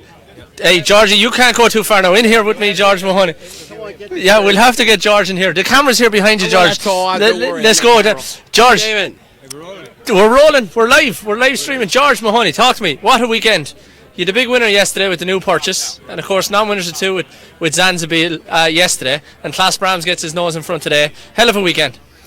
I have to say, Kevin, that I'm extremely blessed with teammates that excel in every facet of this game. That's Ricky, Ledger, and of course Tara, who got this for us today. So right. And least but not but Mr. Mark Beecher is without doubt over Timber the best. I wouldn't want to exclude you two lads, but if well, geez, I have a lot but this man wasn't. But I'm just very fortunate to be around some very precious people and fortunate to have no, I said in Ethiopia. I said just put me on where I have to go, but send me to the windy. I'm getting the whole here on the record with the Charlie family.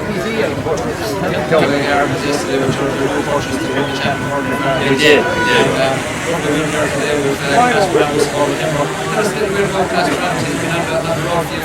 So he's a horse that Tara Alvord played for me some years ago, and he was a moderate horse over brush fences and pearls, and then Tara deserves all the credit. As I said, it's all about the teammates with him. He hunts and he's just a nice person. What he is, and he tries, and that's what it is. Thanks for being on top. Yeah, George,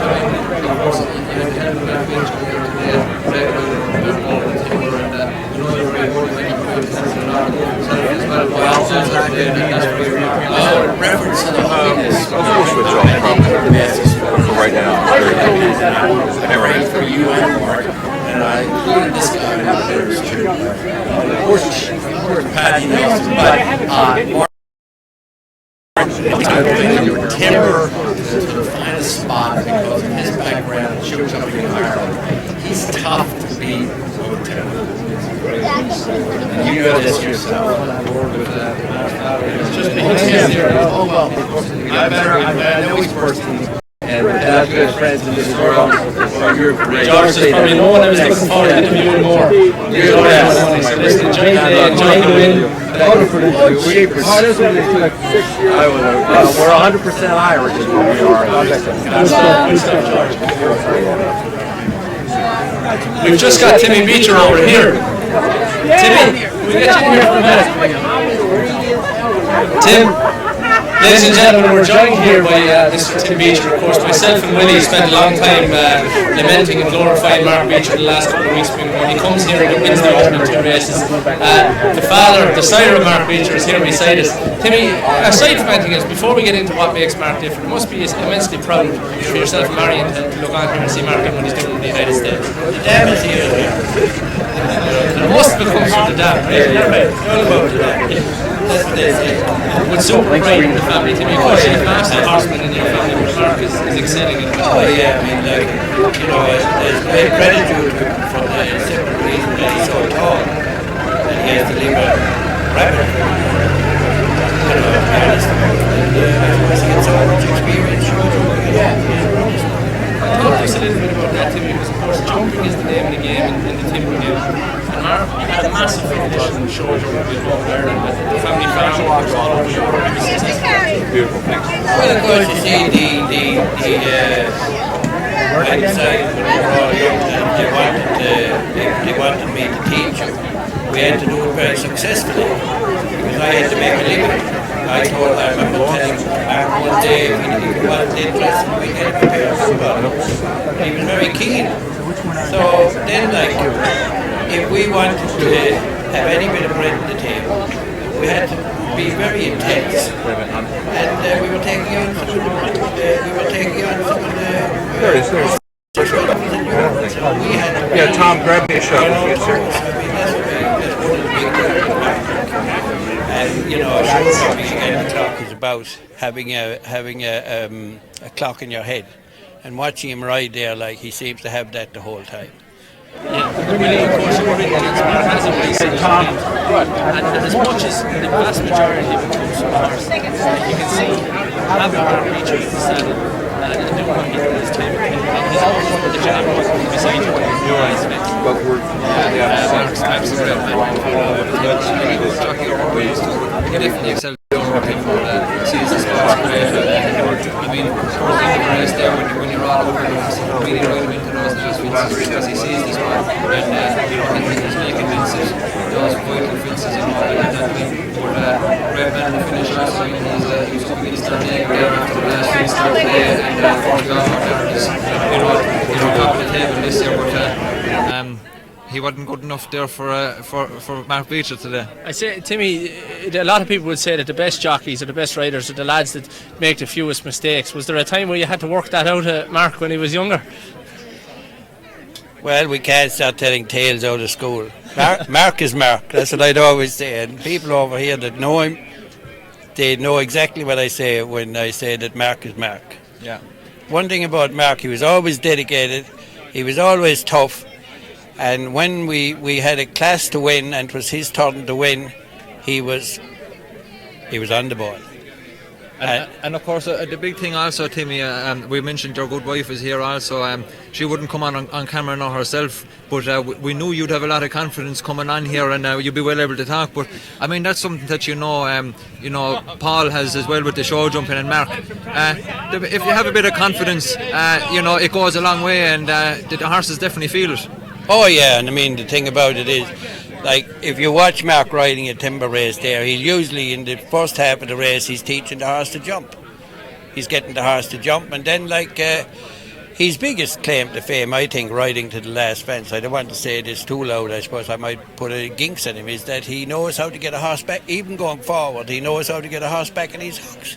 Yeah. Like 20 lengths back from a fence, and he'll pick up one, and he'll get him to sit back, and of course that's where the jump comes from. Yeah.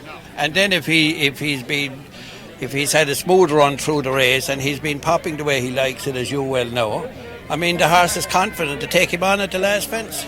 So, and of course, Timmy, you know, we're after having a double here now with Mark today. We got a big race coming up, the Pennsylvania Hunt Cup. He's in there with a good chance as well also, and where's the beef? We're going to go through the race here shortly, but he's looking like he could have a real good day. Well, hopefully, like this game, you know, Willie, you've been there yourself. Yeah. You're up 1 second, you're down the next minute. I mean, there's 4 or 5 very good horses in there. Yeah. Ebenaw's there, Corn Husker is there, Where's the Beef? There's a couple of more horses there. Now, Timmy, if he was to pull off the treble here today, that would be an amazing feat. I'm sure all the viewers are following it here now at home, but what will you do yourselves to celebrate? You've had the 2 wins, I'm sure you're going to celebrate them. What have you got on the agenda for tonight? Well, the sad thing is that with the last 37 years I'm on Diet Coke, but I was quite good at it before that, so I'll have an extra Diet Coke. Good man. Timmy, fantastic to have you. Listen, congratulations, super proud of Mark, and we'll keep talking about him here on this side. Ladies and gentlemen, that was of course Tim Beecher. All joking aside, one of the great equine dynasties around the world. Mark, his brothers Paul and Tig, his sisters Fiona, Diane, they all competed at national and international level at home. We're absolutely privileged really to have him here. Again, I won't ever grow tired of talking about the greatness of Mark Beecher over fences, because what's starting to come around is Mark is one of the best timber riders around at the minute, but they will start to talk about him as one of the best of all time before too long. I definitely say that, and Kevin. And look, we're not going away from any of the other lads here also. I mean, they're all great lads. They're all as tough as nails. They're going out there, on those horses, and they're jumping big fences, and they're going 3 miles. It's a brave man's game, and they're all good lads to ride. I take nothing away from Darren Nagle there on the second horse, and the Chera gave it a great ride also. Give him every chance. Gave him every chance. Yeah. I mean, probably Mark just had a more of a slick last fence and got away from it a little bit quicker. There's not a huge run in here, and that was probably the winning of the race there, but Bruce Fenwick has got to be very happy also. I mean, his 2 horses here ran very, very accountably and very well. Well, I tell you, Willie, we probably had a great show jumping expert in Tim Beecher, but we're going to have some special experts on here in about 5 minutes, ladies and gentlemen. Come back and we're going to have some great historians and local knowledge for the Pennsylvania Hunt Cup, the big race, coming up to you next.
I never won this job.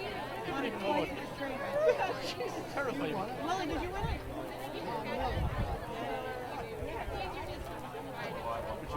I've ridden it. Second.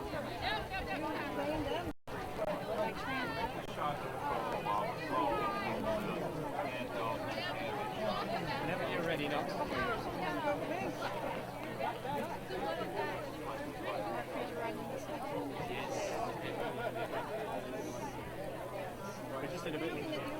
Yeah, let's talk to each other. Don't worry about that. Damon, we're ready whenever you're ready.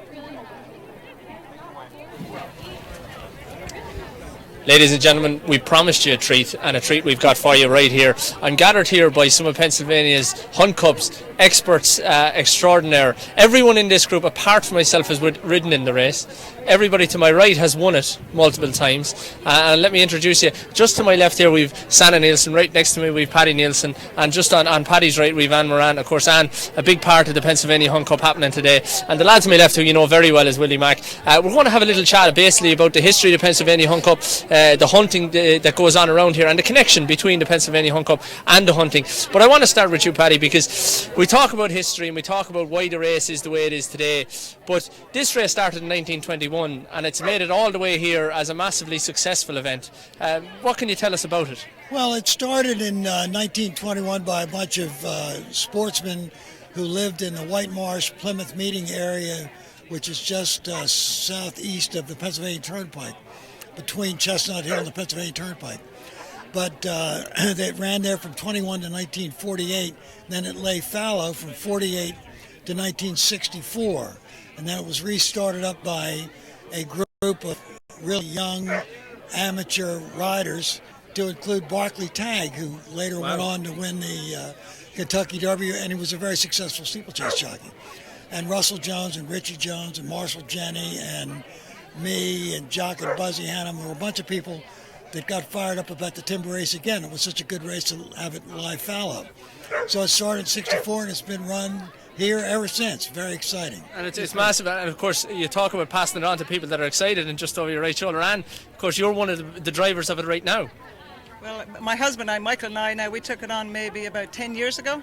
We were lucky enough to have the opportunity to buy the property here. Mr. and Mrs. Choate, who owned it, when it was first started, brought back here in 64. Both of them passed away, and we got the opportunity to buy it, and you know, Michael and I were thrilled to be able to keep it going. Yeah, it's definitely a chore every year, but it's a one that we love to do. We're also lucky enough to have other neighbours, right? Gene Weymouth. Gene probably won it himself too, didn't he? Years ago. Yeah, Yep. Gene and Cindy. So with the course, actually, as you know, goes around on their property too. But there's a lot of history here, and it's magic. I mean, speaking of the history, you guys have won it multiple times. Santa, I don't mean to bring it up. You didn't win it. You were second, though. I was second. But it is the link between the fox hunting and the timber racing, and this is my first time at the venue today, and what I noticed was how similar to an actual trail of hunting the course looked today. Yeah, it really is. I mean, this is a very challenging course. You'll see a lot of horses, they get found out if they're a little bit green or a little bit guessy. It'll get the best of them. But you can bring a really good horse here and have a heck of a lot of fun. And you educate a lot of your horses around I here, don't do, yeah, I do. I take the field on them. I for my whole training career, have fox hunted them. And just love it. And I think it's the best way to make a timber horse, for and sure. of course, Willie and I, we were speaking earlier about how horses get educated, and not only is this a second, but a third and a fourth career here today because we see so much going on. For sure, yeah. A lot of these horses, you'll see a lot of well-bred horses here today, and they were not destined from the start to get here. But it's nice that they have another outlet. They have another job that they can do. Okay, Willie, you've ridden it most recently. You've actually ridden a couple of horses that are in the big race today. What do you think from a jockey's perspective, having ridden all over the world, England and Ireland and everything, the Pennsylvania Hunt Cup presents a unique challenge? Unique challenge, Kevin. I mean, we talked about it earlier. Definite test of stamina is 4 miles. A bit of softer ground today, and the fences are quite big. Interesting thing we touched on earlier was, a lot of the trainers that have runners here today do hunt in this area, and we did note that when you go to certain timber tracks like Pennsylvania here, will you be jumping a similar sort of fence out hunting? We noted that. Bruce Fenwick obviously trains and trained the winner earlier, and he trains on the Maryland Hunt Cup course, of course, and he won the first race, and his horse was well able to jump those fences. So you am I correct in saying that you're jumping a similar sort of fence? Absolutely, definitely. I mean, when we're out, we definitely find plenty of posts and rails, plenty of big area things to take on out hunting, particularly up here. I think more than some areas, but we'll challenge them plenty out hunting. And it's a great education for the young horses. I mean, you're not putting them under pressure. You're enjoying your days hunting, and they're getting those big fences in at the same time without maybe even noticing. And them. the fitness, that goes along with that. If you're on their back for 4 hours, you're getting them pretty darn fit. By the end of the day, by the end of the hunting season, you get to March, when you're getting ready to race them, you kind of lock them up for a little bit and give them a little break, a couple of weeks rest, and off you go. And you don't have to do a whole lot more. Of course, we're surrounded here by some of the greats of the game here in the US steeplechasing. I believe all these people are still very involved in the local Cheshire Hunt here. Huge hint. And I was out there last week actually watching, and I seen Paddy. You were going pretty strong on a fine big horse there out hunting last week. Oh yes, yeah. Well, I think that's one of the interesting things about the Pennsylvania Hunt Cup and timber racing in general is that because it's a logical extension of fox hunting. So much of the open space in this area and the open space in Maryland, the open space in Virginia, is the result of the efforts of fox hunters who've put vast tracts of land under permanent easement, which is terrific. Tragically, they were not able to usually develop at this point in time. There's very little open space left up there, so those people had to leave or close down the races because there was no more fox hunting. No more fox hunting, no more racing. So it's very important, I think, as far as particularly timber racing, but generally steeplechasing, that it's an extension, and that extension to fox hunting is maintained. In Ireland, the Irish National Hunt, in England, the National Hunt is a very important word over there. It's massive, really, because of course horses were bred to run and jump. Horses were bred to cross country, and they absolutely love doing it. And I mean, that's very key. And oftentimes it's looked over that the permanent conservation easement means if we come back here in 5 and 6 generations, which we probably won't make it back in 5 or 6 generations, but this place is going to look the very same. Yeah, it will be the same. Yeah, we can hope. And it's I think it's something that really steeplechasing should be very proud of. Is that it is a result, this open space is a result of the efforts of a lot of people, which is terrific. On either side of the Atlantic, I might Absolutely. add. You know, that Irish racing and English racing is still tied like a hawser to fox hunting, which is wonderful. It's a great Absolutely. sport. And I mean, now, talking about the racing, the horses are now starting to come into the paddock. I need to ask you, the best one you rode and the best one you trained around here? I'd say the best horse that I rode around here was a little horse called Half a Day. Barely 15-1, but he won 13 recognized races. He was a great horse. And the best one I trained here was probably Sam Son of a Gun, he's notably won the Manor. Incredible. Yeah, incredible. Good horse. And what about you, Anne? Of course, you won it 3 times. Well, I have to say Buck Jakes, I won twice on him. But I also have to say Tom Miller, an Irish-bred horse that Ted Walsh trained, and we brought him over here, and he won it his first year here. So that was would you pretty tell me, exciting. do you think history has looked kindly on the course? Were the fences bigger back then?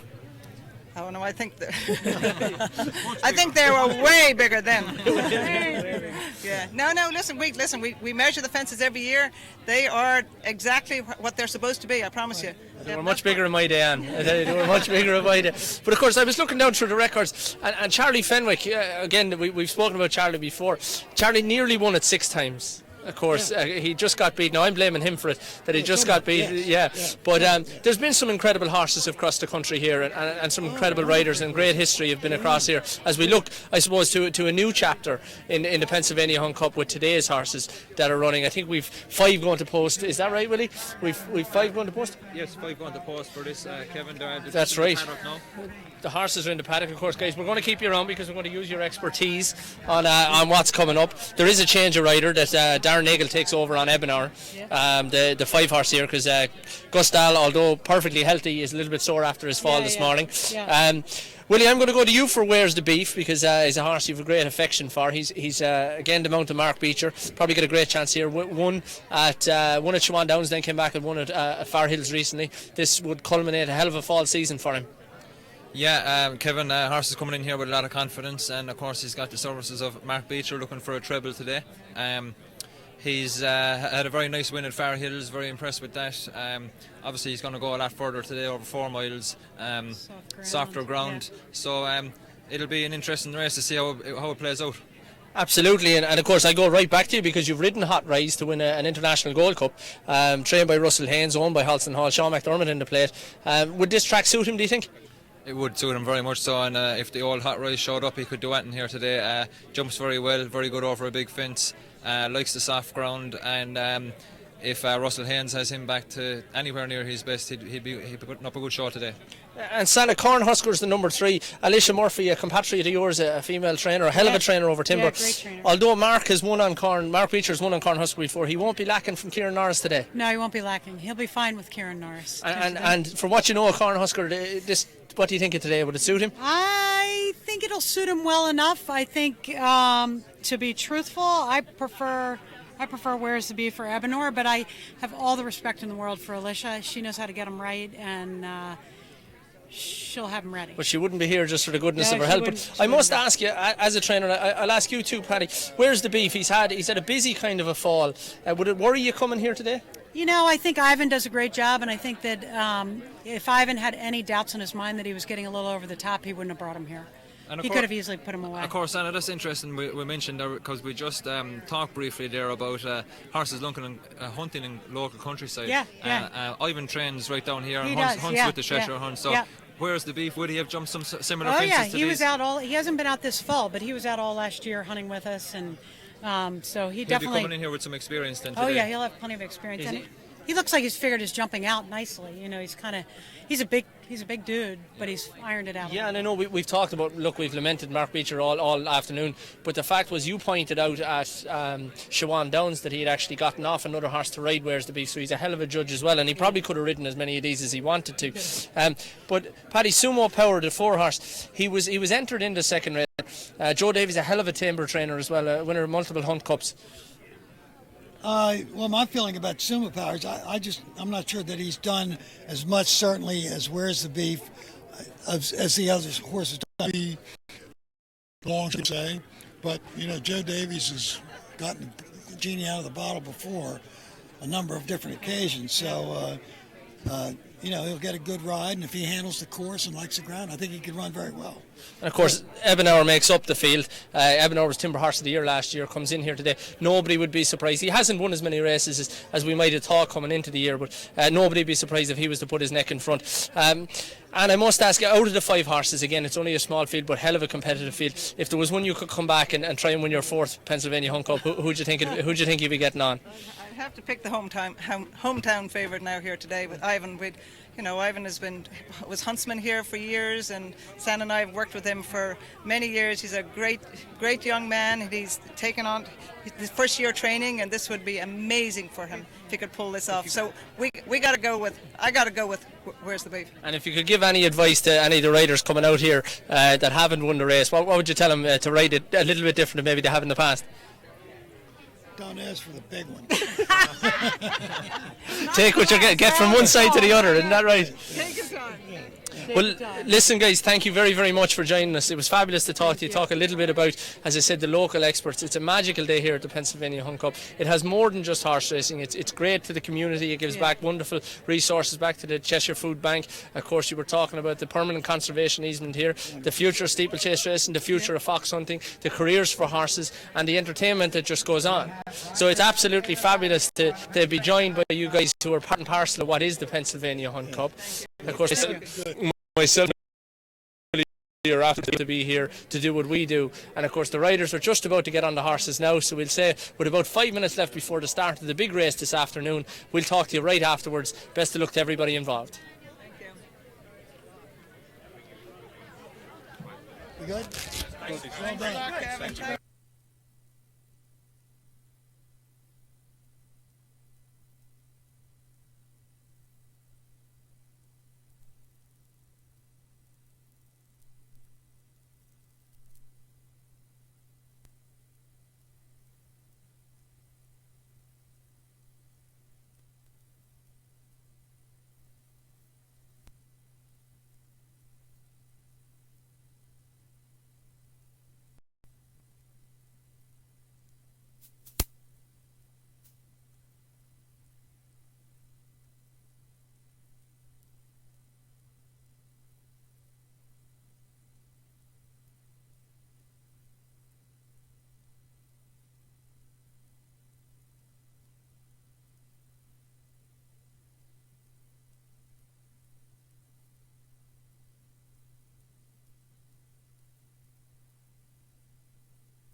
Number 2 is Holston Hall's Hot Rise, trained by Russell Haynes, ridden by Sean McDermott.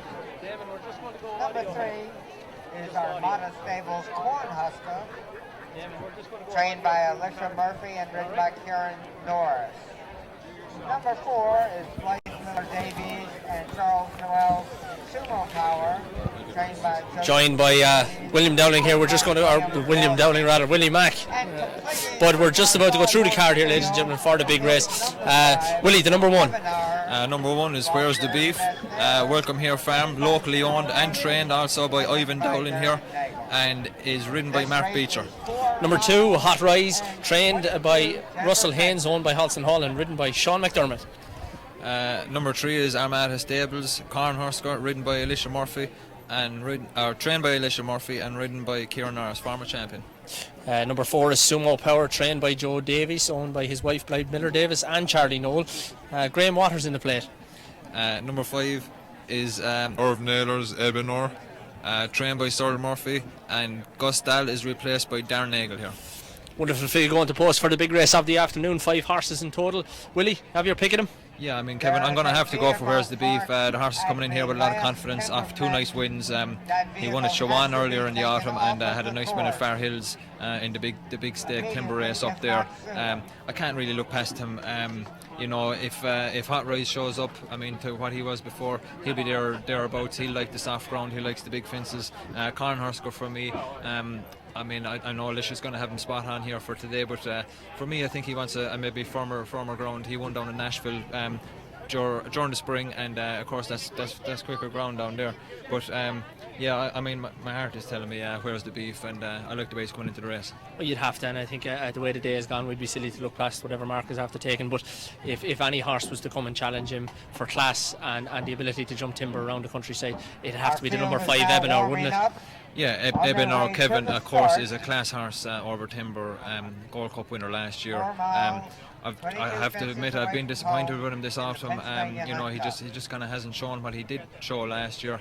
And Sir Murphy is a good man. He can get him turned around, and if he can get him turned around for today, I mean, he's going to be very tough in that sort of a field. He probably would like the softer ground, maybe hasn't had that yet, and it'll just be interesting. But I've got a lot of confidence in where's the beef here, Kevin. Okay, super stuff, ladies and gentlemen. They're circling down around the start, just getting ready to kick off for the 83rd running of the Pennsylvania Hunt Cup. Willie Dowling, or Willie, I keep calling you Willie Dowling. He's on my Willie Mac chooses Where's the Beef is his pick. $35,000 on offer. Tune in, don't miss a thing, and we'll catch up with you right after.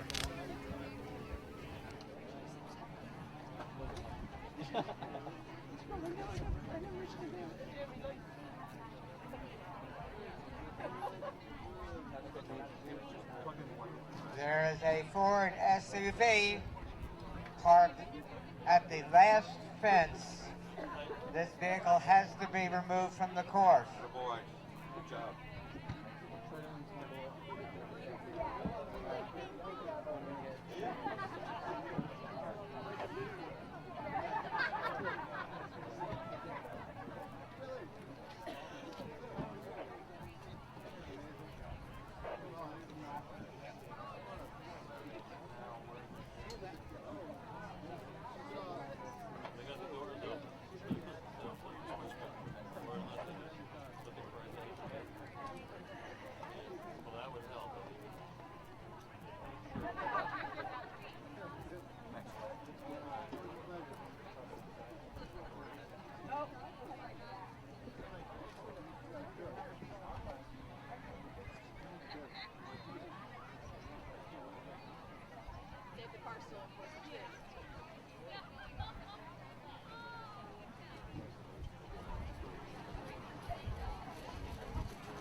The field is now at the start.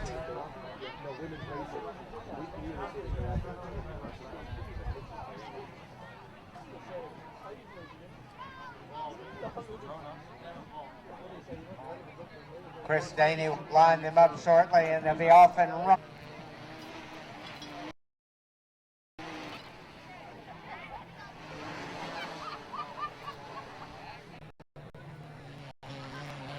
The flag is up.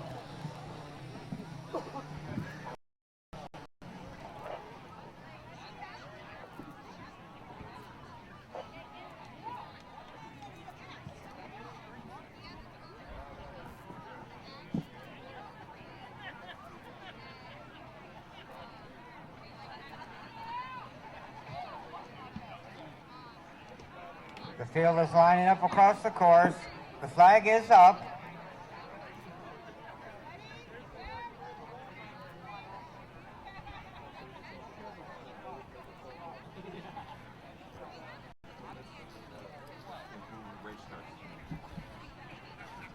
They're all in line. How they go in the Pennsylvania Hunt Cup? Where's the Beef goes to the lead at once. Hot Rise races in second place with Sumo Power in third, followed by Ebenor and Cornhusker as they head towards the first of 22 fences.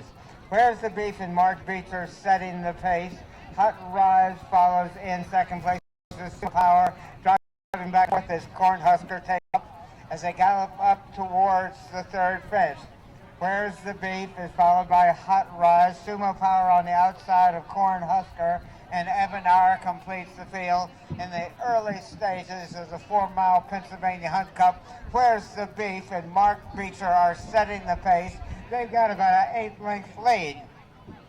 At the fence, where's the Beef on top by about 3.5 lengths. Hot Rise and Sean McDermott follow in second place with Cornhusker in third. Evanauer and Sumo Power race as a team at the rear of the field, but everybody's within striking distance as they've got a long, long ways to go. Where's the Beef went to the lead at once. He still maintains the advantage. Hot Rise follows in second place. Where's the Beef on top. Hot Rise racing in second. Cornhusker on the outside. Evanauer on the inside with Sumo Power racing in fifth with Evanauer alongside. But it's only about 4 or 5 lengths front to back in this field that's led by Where's the Beef. Mark Beecher and Where's the Beef on top as they go out of sight behind the house. Where's the Beef went to the lead at once. Is still on top as they come back into view. Hot Rise follows in second place. Cornhusker and Karen Norris racing towards the next fence. In third place is Sumo Power in fourth, and Evanauer content to let the others set the pace. Where's the Beef is the pace setter. Hot Rise follows in second place. Cornhusker in the red silks in third with Sumo Power and Graham Waters on the outside in fourth. Evanauer right alongside. They race towards us. The first of 2 times to go around. Where's the Beef has dictated the pace from the beginning. Hot Rise and Sean McDermott stalking him from second place with Cornhusker on the inside in third. Sumo Power is there also, as is Evanauer. Tightly bunched as they head towards the next fence. Where's the Beef and Mark Beecher jumping with the lead. Hot Rise racing in second place. Cornhusker in third as they gallop up the hill towards the 8th pace. Hot Rise closest to him in second. At the fence, Where's the Beef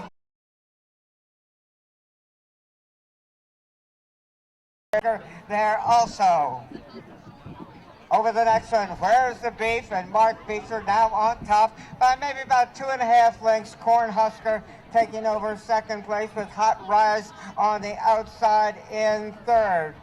They gallop up the hill. Where's the Beef setting the in third with Evanauer and Darren Nagel taking over fourth place, and Sumo Power and Graham Waters completing the field as they go out of sight. Where's the Beef has the lead.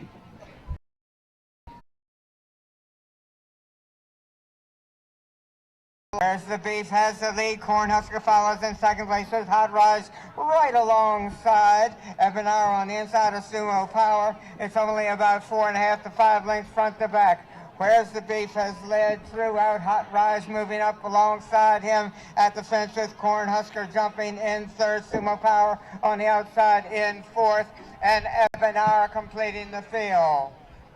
Tightly bunched field, galloping towards the next fence. Where's the Beef with Hot Rise jumping in second place. Cornhusker in third.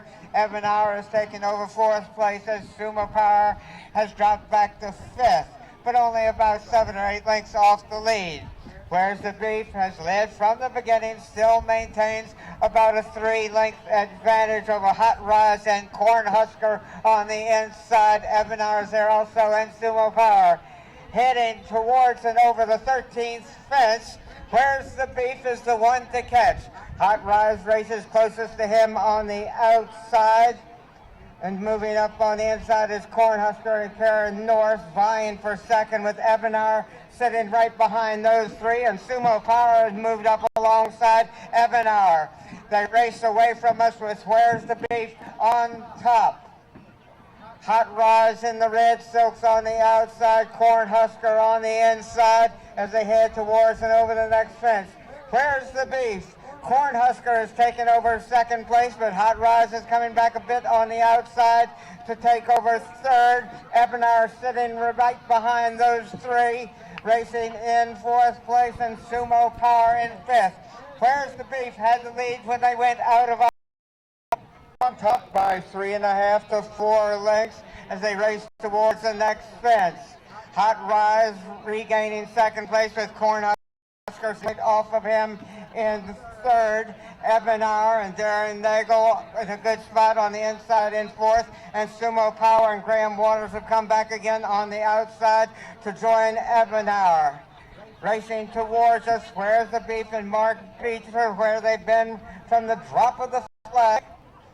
Where's the Beef are completing. Mark Beecher with the lead as they race out of our view right now. Where's the Beef has led from the beginning. Corn Evans. Where's the Beef? Ebenauer, Cornhusker right alongside, racing towards the next fence. Where's the Beef on top? Ebenauer plays. Cornhusker loses some ground there, but he's coming back in third place. Hot Rise and Sumo Power is dropping out of it. The race is on in Where's the Beef and last year's winner. By a length and a half, and Hot Rise is going well in third with Cornhusker racing in fourth place. When they went out of sight, Where's the Beef had the lead. When they come back into view, they'll only have two more fences to clear. Where's the Beef on outside? And Darren Nagel have gone to the lead. Heading towards the last fence with the lead. Hot Rise in second at the fence, setting and sailing over that one. Ebenauer is all alone as he races towards the finish line. It's Ebenauer and Darren Nagel back-to-back wins in the Pennsylvania Hunt Cup.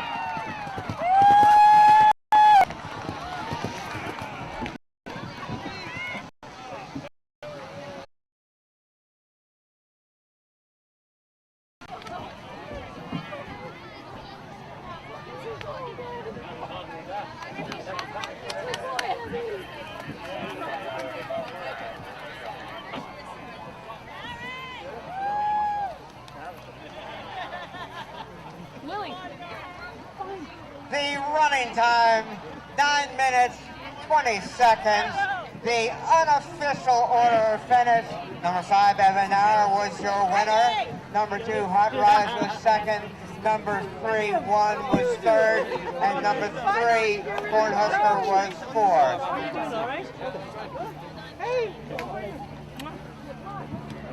The 2-horse, we have had a claim of foul.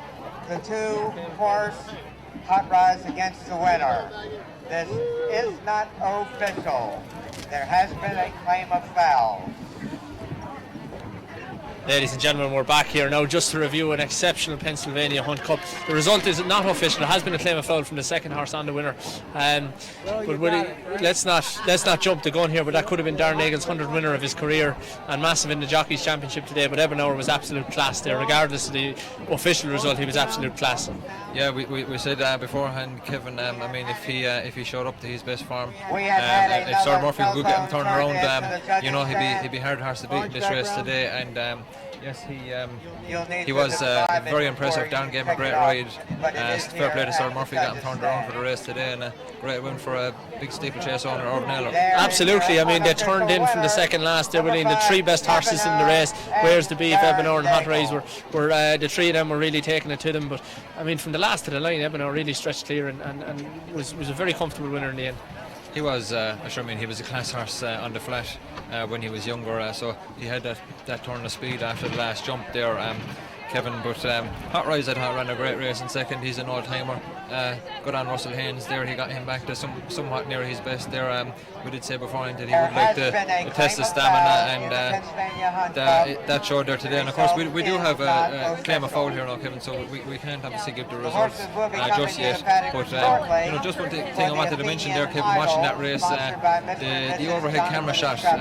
Just wanted to talk a little bit about it while we're waiting for the full result to come in. Jack Hardaway driving those camera shots down the back there, seeing the horses going into the country, and you see the colours of the autumn season here in Pennsylvania, those red trees, and you have that camera and the horses running in the countryside. It's an absolute beautiful shot, Kevin. What did you think of it yourself? Actually, listen, I mean, the technology that's available now, and the ability, we're the lucky ones, we have the ability now to bring this kind of stuff to the masses that are watching, but to be here and to embrace it, and like you said, the drone shot down the back there with Jack driving just suddenly gives us a different view that maybe we've never seen before. And to watch them top class horses going across the country, jumping these big fences, and then to use to use that drone to bring it all to us. And like you said, it's absolutely exceptional. And another aspect of that, really, with this claim of foul that's just been mentioned, that's only going to help the stewards because they've yet another angle to review whatever happened there. Now, I didn't pick up a whole lot in the race myself, there where the claim of foul was, but of course it is the biggest jump race in Pennsylvania this year, so they're going to have to go through every detail to see. Did that jump out to you, Willie, that there might have been a claim of foul there somewhere? To be quite honest with you, Kevin, I mean, I wouldn't like to say no, but I obviously thought Ebenor wouldn't going away, so I mean that has to mean something to me. But again, I mean, we'll have to hear what the stewards say. They'll have a different look at it. They'll have different angles to look at, and like I said, hopefully that overhead shot can be very valuable. And of course, we have Will O'Keefe here talking in the background, saying that he's announcing here to the public that there has been a claim of foul, and so the stewards now will take a look at that, interview both riders, and make a decision on the claim of foul at that point. Then. So what happens, Willie? We'll say from when the claim of foul came from Sean McDermott on the winner, Darren Nagel. So what is the process? So like I said, Kevin, there's a couple of different camera angles the stewards would have to review, watch and interview the riders, obviously both riders first, and understand where the claim of foul is or where it has taken place, and then after interviewing both riders and watching the different camera angles, they'd have to then make a decision on whether the interference, or if there was interference, was detrimental to the horse that was second or third or wherever they finished in claim foul. So would that be up to the rider, or would that be up to the stewards to actually call that claim of foul originally? I think it has to come from the rider. At the racetracks, I know we have to claim foul with the actual, while we're still on the racetrack. With the outrider, we'd have to make claim of foul out there, and then it would be the word will be put to the stewards, and they'll be preparing that while the riders are riding the horses back to the winners enclosure. And of course, Willie, that's not the same as what we'd be thinking, maybe telling tales in school. A claim of foul is very much a fairness-based system that these riders are trying their hardest for their trainers and for their owners. They're employed to do that, and they're simply just asking that the rules and the review of the race go according to plan. And if there was a chance that maybe they could have achieved a better result, that's the reason they call foul. It's never anything personal in these kind of things. No, Kevin. I mean, at the end of the day, we're running here for a prestigious prize here, the Pennsylvania Hunt Cup. We're running for $35,000. So I mean, everything has to be 100% and be above board. And if Sean McDermott felt that he was impeded, at a later stage in the race or at any stage of the race, and felt that was the cost of him winning and losing the race, then he would go on claim foul. And of course, unfortunately, Darren may have stumbled across his 100th win of his season, and I say stumbled because he can't quite enjoy it from the moment he gets off the horse's back to when he gets into the weight attempt. But like you said, I think Stevie Wonder would see that the best horse won on the day. So the hope is Darren would be able to enjoy his 100th winner, and that's a hell of an achievement for a rider, a young rider like Darren, to get to that 100 mark, doing what he's done. And amazingly, he's got to 100 winners without being champion jockey yet.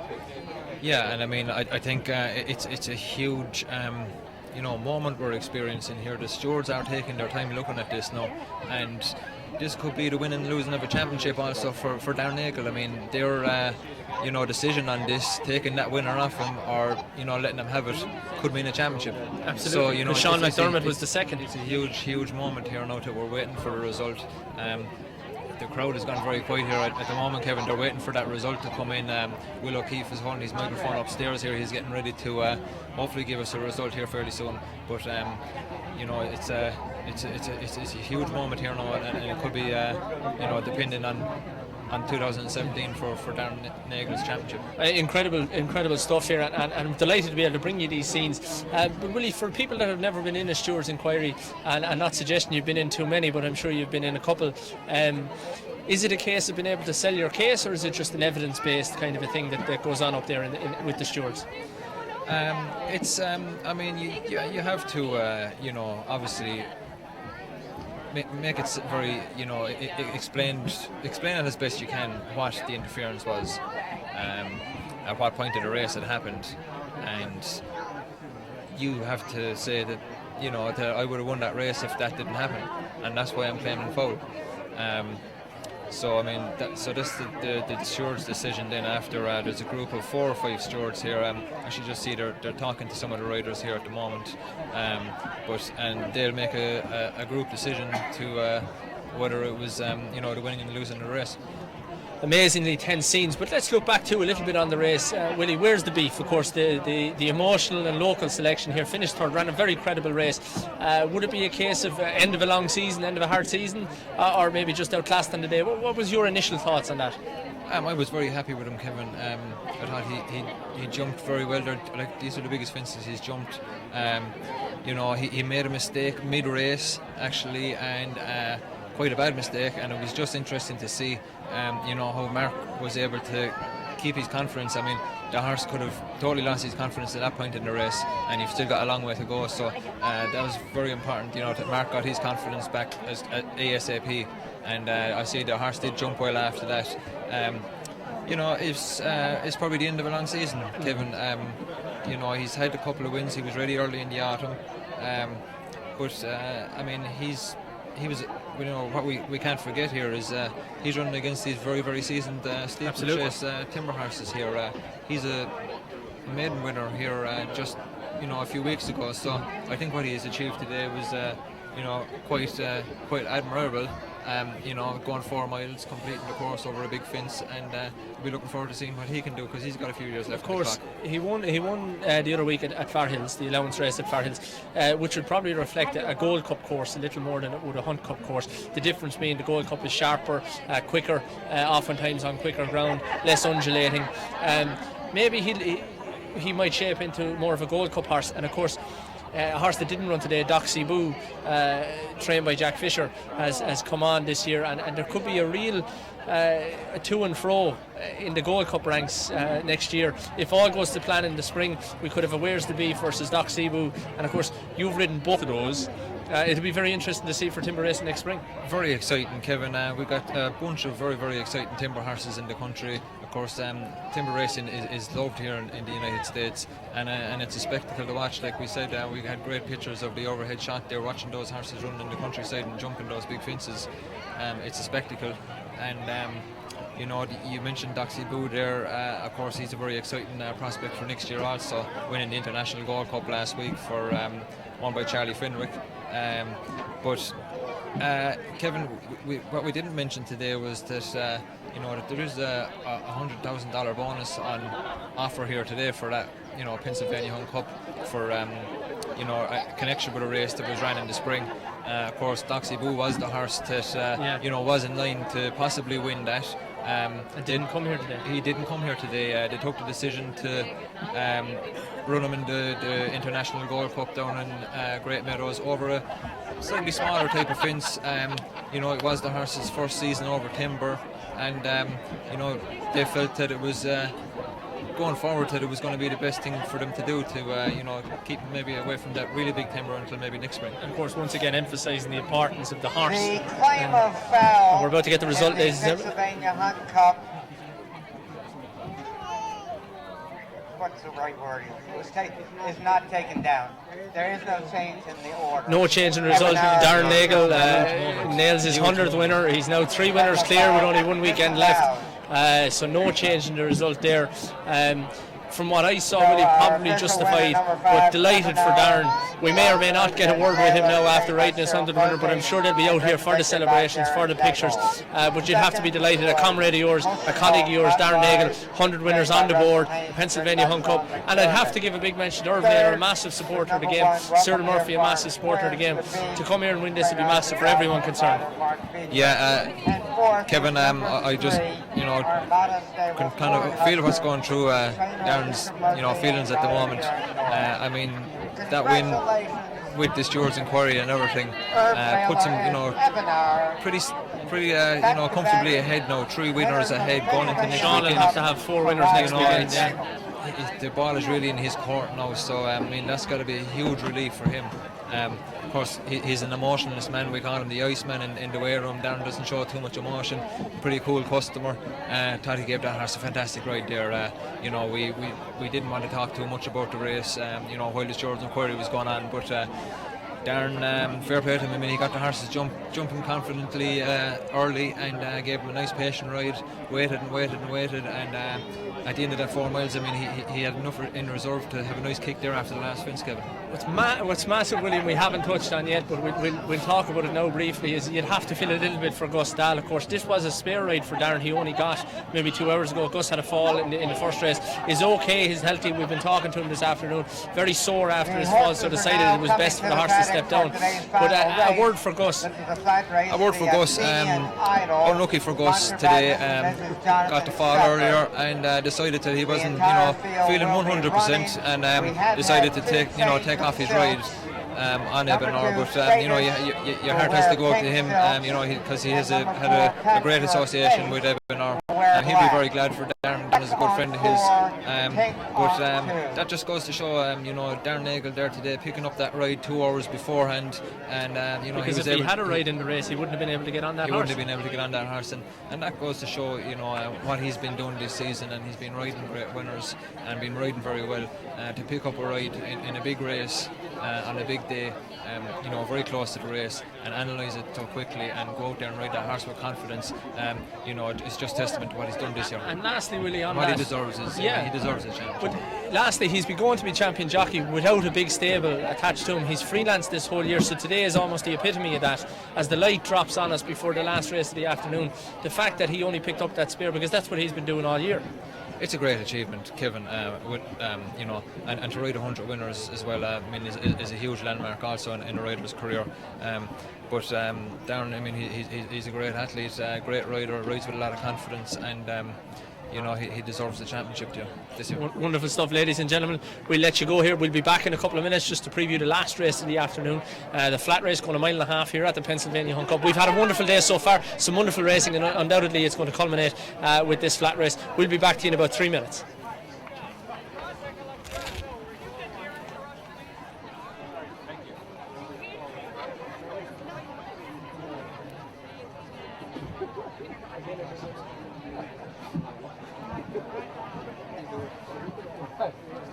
We have had a late change of rider on number 6, Fletched.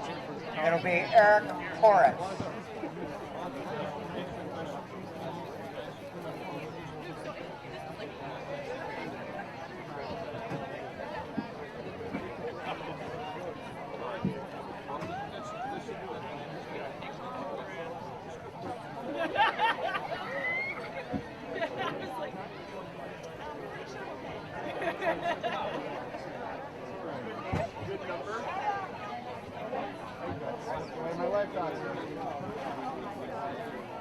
Yeah, exactly.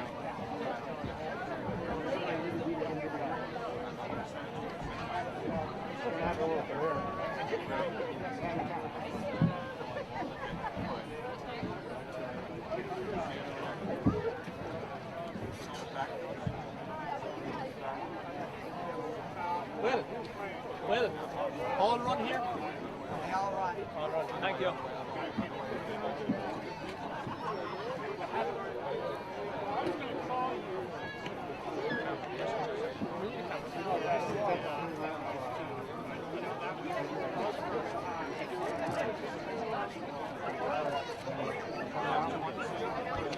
That is what they want.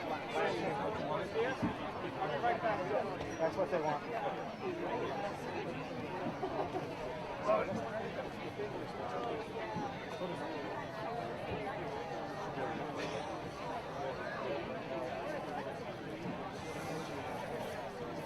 Right side. Go again.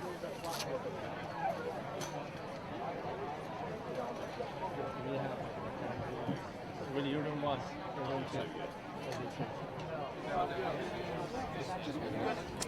Ladies and gentlemen, we're back with the last race of the afternoon, the flat race here at the Pennsylvania Hunt Cup. We're joined by local handicap and expert Walter Putterford. Willie, you're going to talk us through the field to start out with. Number 1. Yeah, 1. We got a big field going to post here, Kevin, for the apprentice jockey flat race here. And number 1 is Data Room, Caddy Nielsen trains, and Bethany Bungardner rides today. Number 2 is Satish. This is a Leslie Young import, and Archie Macaulay jetted in from Canada to ride this one, and they really fancy it actually. Number 3 then is Lost Story, trained by Todd Wyatt and ridden by Amelia McGurk. Number 4 is Pack Your Case, owned by Julie Nettry and trained by Zoe Valvo, ridden today by Aaron Swoop. Number 5 is Eddie Graham's Sea of Erin, and there's a jockey change here. We've got Lydia Rose riding this horse, and it'll be very live if it's trained by Eddie, and I think that'll go well too. Number 6 is Fletched, trained by Forrest Kelly. I'd be wrong in saying Amelia McGurk rides it because she's already riding the number 3. So we'll have to go and find out what that jockey is, really, when we get back to these people. Yeah, we'll have to talk upstairs to Will O'Keefe here and maybe get a correction on that, Kevin. But number 7 is Manacor, trained by young Irishman there, William Dowling, and ridden today by Aaron Davis. Aaron's mother, I believe, owns this horse, and Aaron rides this horse all the time. And number 8 is Canaveral, trained by Hall of Famer Janet Elliott and Keith Dalton. This will be very live as well. Expect this to definitely be in the 3. Number 9, Invigorating, ridden by Kerry Bryan, trained by another Hall of Famer, Jonathan Shepherd, bound to be with a chance here as well. Yes, Kevin, and the number 10 is the Gardensdale Farm, Overdrawn, Christopher Klobb trains, and Teresa Crusoe rides today. Wonderful stuff. Well, joined by local expert. You've mentioned a few horses there with a live chance. Eddie Graham's horse. Eddie Graham, of course, won the Arlington Million not that long ago. He knows exactly how to win a flat race with some of these horses. You fancy that one? I'd fancy Sea of Erin, but Satish will be very, very live. Leslie bought this horse, and he's been working really well at home. And Archie Macaulay would have ridden a few times in work, and he'll be live as well. Interesting to see, Kevin. Here we got, we're very close to Michael Matz's country here, famous Olympian to Road for America show jumping, who trains in Fairhill, and of course Michael trained the great Union Rags. So we have a 3-year-old running here, the number 1 horse, Caddy Nielsen's data room, and he's by Union Rags, so that's very interesting to see. And also we have another very interestingly bred one, Pioneer the Nile, of course, a great American Pharaoh was by Pioneer the Nile, and he's trained by Todd Wyatt, and it'll be interesting to see how these flat horses run. Of course, very different horses to what we're here earlier in the day between the Maiden Timber, the Nominators of 2 and the Hunt Cup. These ones are just very much starting out in their career. Thoughts on horses and where they go from here, using today as a prep run? They can go on and win anything after here. Yeah, Leslie will be using this horse just to start, used to the Lasix and American racing, and he'll be ready for the spring. Bruton Street own it, and they've got high hopes for this horse. It's like all of them; they're all here for a start, and just experience the American racing and just get a run into them before they finish for the winter and come back in the spring, And of course, Kevin, another horse we can't forget here now, of course, Walter mentioned in his commentary there earlier, the number 8, Canaveral, trained by Janet Elliott, Hall of Fame trainer, and ridden by Keith Dalton. Canaveral is a pretty class flat horse in himself. If a horse like him shows up on his best form here today, I mean, he'd be very tough in a race like this. He'd probably be the one I'd go for. I know, Walter's pretty high on the Leslie Young horse there, Satish, Bruton Street, and of course we know Walter's got close ties to the Leslie Young yard. But Walter, when you're handicapping these races, is it having that inside information from these trainers and being so close to the barn and all that, it's definitely helpful in your handicapping of a race. It's very helpful here in Unionville, especially. They tend to work on the same gallop. Eddie works his horses at the same gallop as Paddy and Leslie, and Ricky Hendricks as well, who's had a fantastic season. They all use the same gallop and the same work strip, so you get a good feel for what horses are doing well and when they're coming into form. And interestingly, they all seem to run and win in batches and packs. Eddie's horses will be running well at the same time as Leslie's and Ricky's, so it's very interesting. It's a fantastic gallop they have up there, and it's only half a mile from here, but it gives you a fantastic read. Now, Walter, you've been having a fantastic season handicapping these races, and we've been in close touch through the autumn here, but you've been picking out a lot of winners. Of course, your rival handicapper, Richard, what's his name? He's at all the races every weekend. Richard, he's emigrated back to England now, so Richard the punter, we miss him. Richard the punter, he was the greatest handicapper of steeplechase racing in the modern year, but he was a big rival of yours. Of course, he was a big rival of mine. He was picking out all the winners, but we miss him, but he was over for Far Hills. He was a big Charlie Longston supporter, and he tends to latch onto the European Raiders. He went home with his tail between his legs this year, but he'll be back next year. We hope all these European horses come back. I just think George Mahoney, what he did buying that horse was a spectacular great move, a great fantastic move. Like we had a shrewd move. Of course, we said at Far Hills that they, we talked about it before the race, myself and Megan Connolly, that they said that the novice race was a very, very strong division.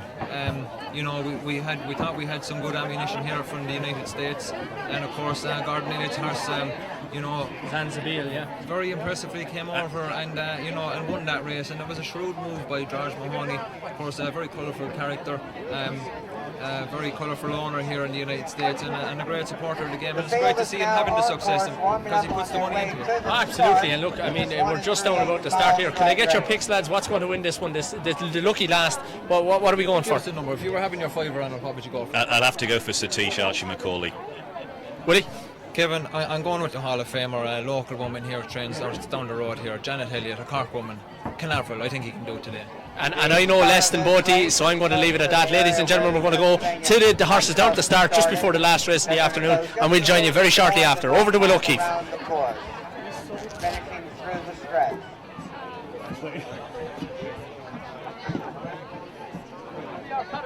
You just have to go.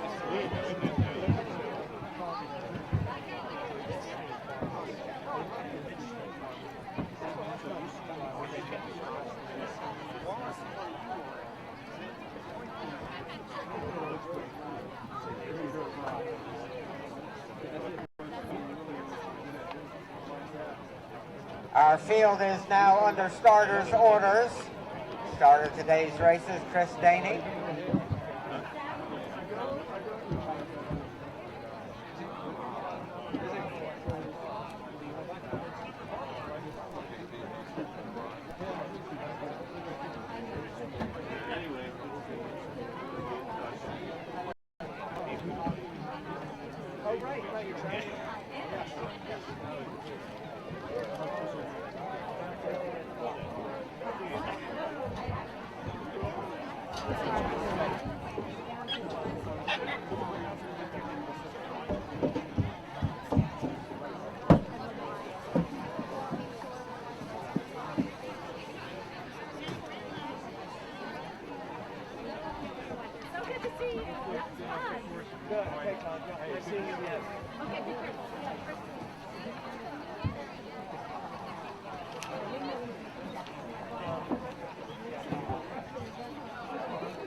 Our field is now preparing to line up for the start.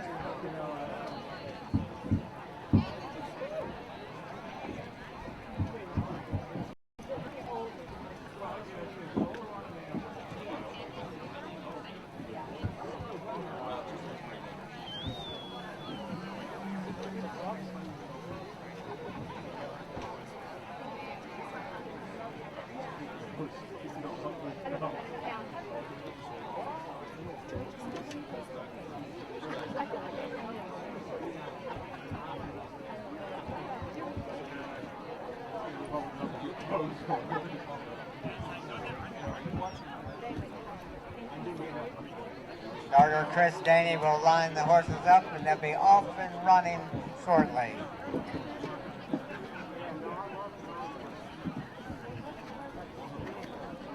They're lining up across the course. Flag is up. And away they go. Overdrawn on the extreme outside, invigorating now going to the front. Overdrawn drops back in third place as Canaveral takes over second. Sletched is on the outside in the light blue silks racing in fourth place, followed by Sea of Aaron.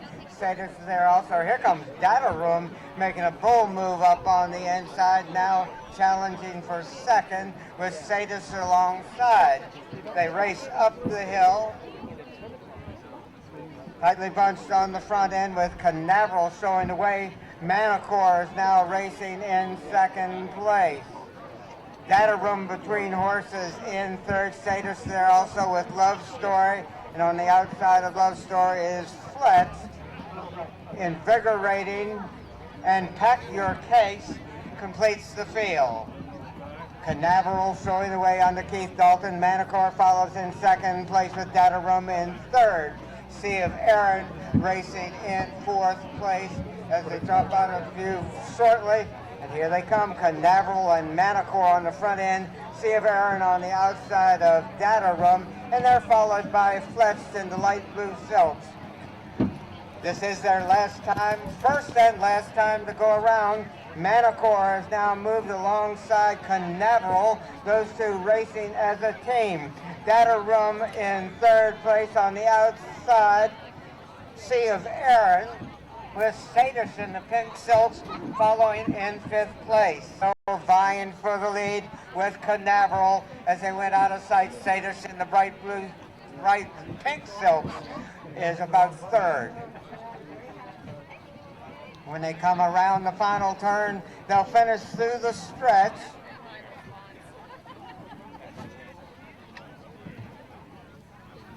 We should see them shortly. And here they come, Canaveral with Sea of Erin. Sea of Erin in the blue silks on the outside under Brittany Trimble with the advantage as they turn for home. Sadish in the pink silks trying to get there. Canaveral has dropped back in third place with Datarum alongside. They're into the final 3/16 of a mile. Sadish in the pink silks trying to get there. Sea of Erin trying to hold him off. Sea of Erin and Sadish battling towards the finish line. Sea of Erin has the lead. Sea of Erin is going to win this one by about 2.5 lengths. Sadish in second. Lost Story races in third. And Datarum was fourth.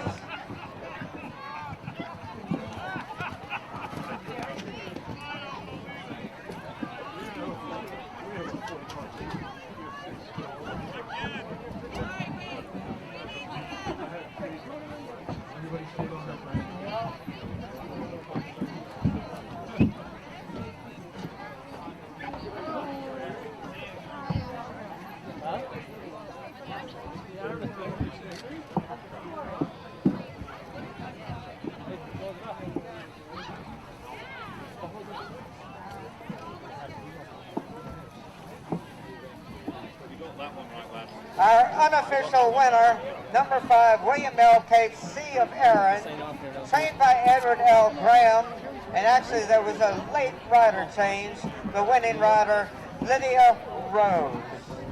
And Sea of Erin, they were followed by Bruton Street US's Sadish, the number 2, with Archie McCauley.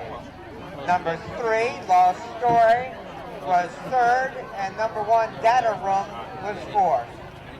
5-2-3-1-10. Willie, a culmination of a fantastic day. We tipped up Eddie Graham's horse in the preview. Sluiced up, one easy. Very well ridden there by Lydia Rose. I know she hasn't ridden in too many races, and she gave that horse a lovely ride. Of course, trained locally here by Eddie Graham, and Eddie's a great flat trainer himself. And the horse won impressively. No slouch at all, Eddie Graham. Of course, we give a big shout out to Satish as well, finished second. Leslie Young will have to be delighted with that one. Yeah, of course, want to put it for beforehand there. The handicapping guru here had that one, came in second there, ran a great race for Leslie Young and young Ashley McCauley, having one of his first rides here in this country. Of course, finishing third then, Last Story, the number 3 horse, Todd Wyatt. It's no surprise that the trainers Eddie Graham, Leslie Young, Todd Wyatt fill in the first 3 here. They know exactly what they're doing. Expert trainers. I suspect it's only a flat race, not any money on offer, but they'd all be delighted now with that performance. They'd be all delighted with those performances there, and like it's just a stepping stone to a bigger occasion here in a few weeks for those horses maybe to run in the flat summer. And a great chance for, of course, the apprentice riders to get a spin around Kevin on the flat, so they can get some experience and learn what race riding is all about. And they didn't have to contend with any jumps, obviously, but it's a good stepping stone for them to go and move along in their careers. Absolutely, Willie. That brings an end to a wonderful day here racing at the Pennsylvania Hunt Cup. Delighted to be able to bring it to everybody. A highlight of the day for you? Highlighted today had to be the Pennsylvania Hunt Cup. Waiting for that result to come in, the stewards' inquiry. There was a lot of tension here after the race, and we talked about while the stewards' inquiry was going on, we talked about how important the result would be to Darren's championship chasing dream, and keeping that race was a huge moment for him. And I think it puts him far enough ahead to, I mean, mathematically, I think Sean could peg him back, but he'd have to win every single race next weekend, which is, as you know, a very hard thing to do, Kevin. Absolutely. For me, imagine Mark Beecher giving tutorials around there in timber racing, just winning the second race. Like you, Ebenauer coming back to class, Darren Nagle knocking 100 winners, and maybe putting enough of a cushion there to win a Jockeys Championship. Of course, we have to thank HCP Sports, of course, massive help for us today to bring this to people just live, hopefully seen around the world by many, many people. Delighted to have the opportunity to do it. Great, Kevin. I mean, and it just is beautiful for people to be able to see. I mean, there's some great characters coming to the steeplechase racing every weekend. You know, from all over the world. We had some great interviews with many different some people of that today. Unscripted stuff. You know, and it just goes to show what you know, steeplechasing brings out in people. Brings a lot of people to the races to have a fun day, watch horses run in the countryside, and you know, we had some great racing today. Some excellent rides. Mark Beecher was very, very impressive, but you know, and great for Darren to get the championship going also. You know, but it was it's just lovely to see you know, how many different sorts of people come out to these great race days. Well, as the night draws to a close here in the Pennsylvania Hunt Cup, the dusk is about to come in on the jumping season for 2017. We've been absolutely lucky and privileged to be able to bring you the Pennsylvania Hunt Cup. Willie and I will sign off now. Wish you a very happy Thanksgiving, happy holidays, safe journey through the fall and winter of the year, and we look forward to seeing you again next spring.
Thank you.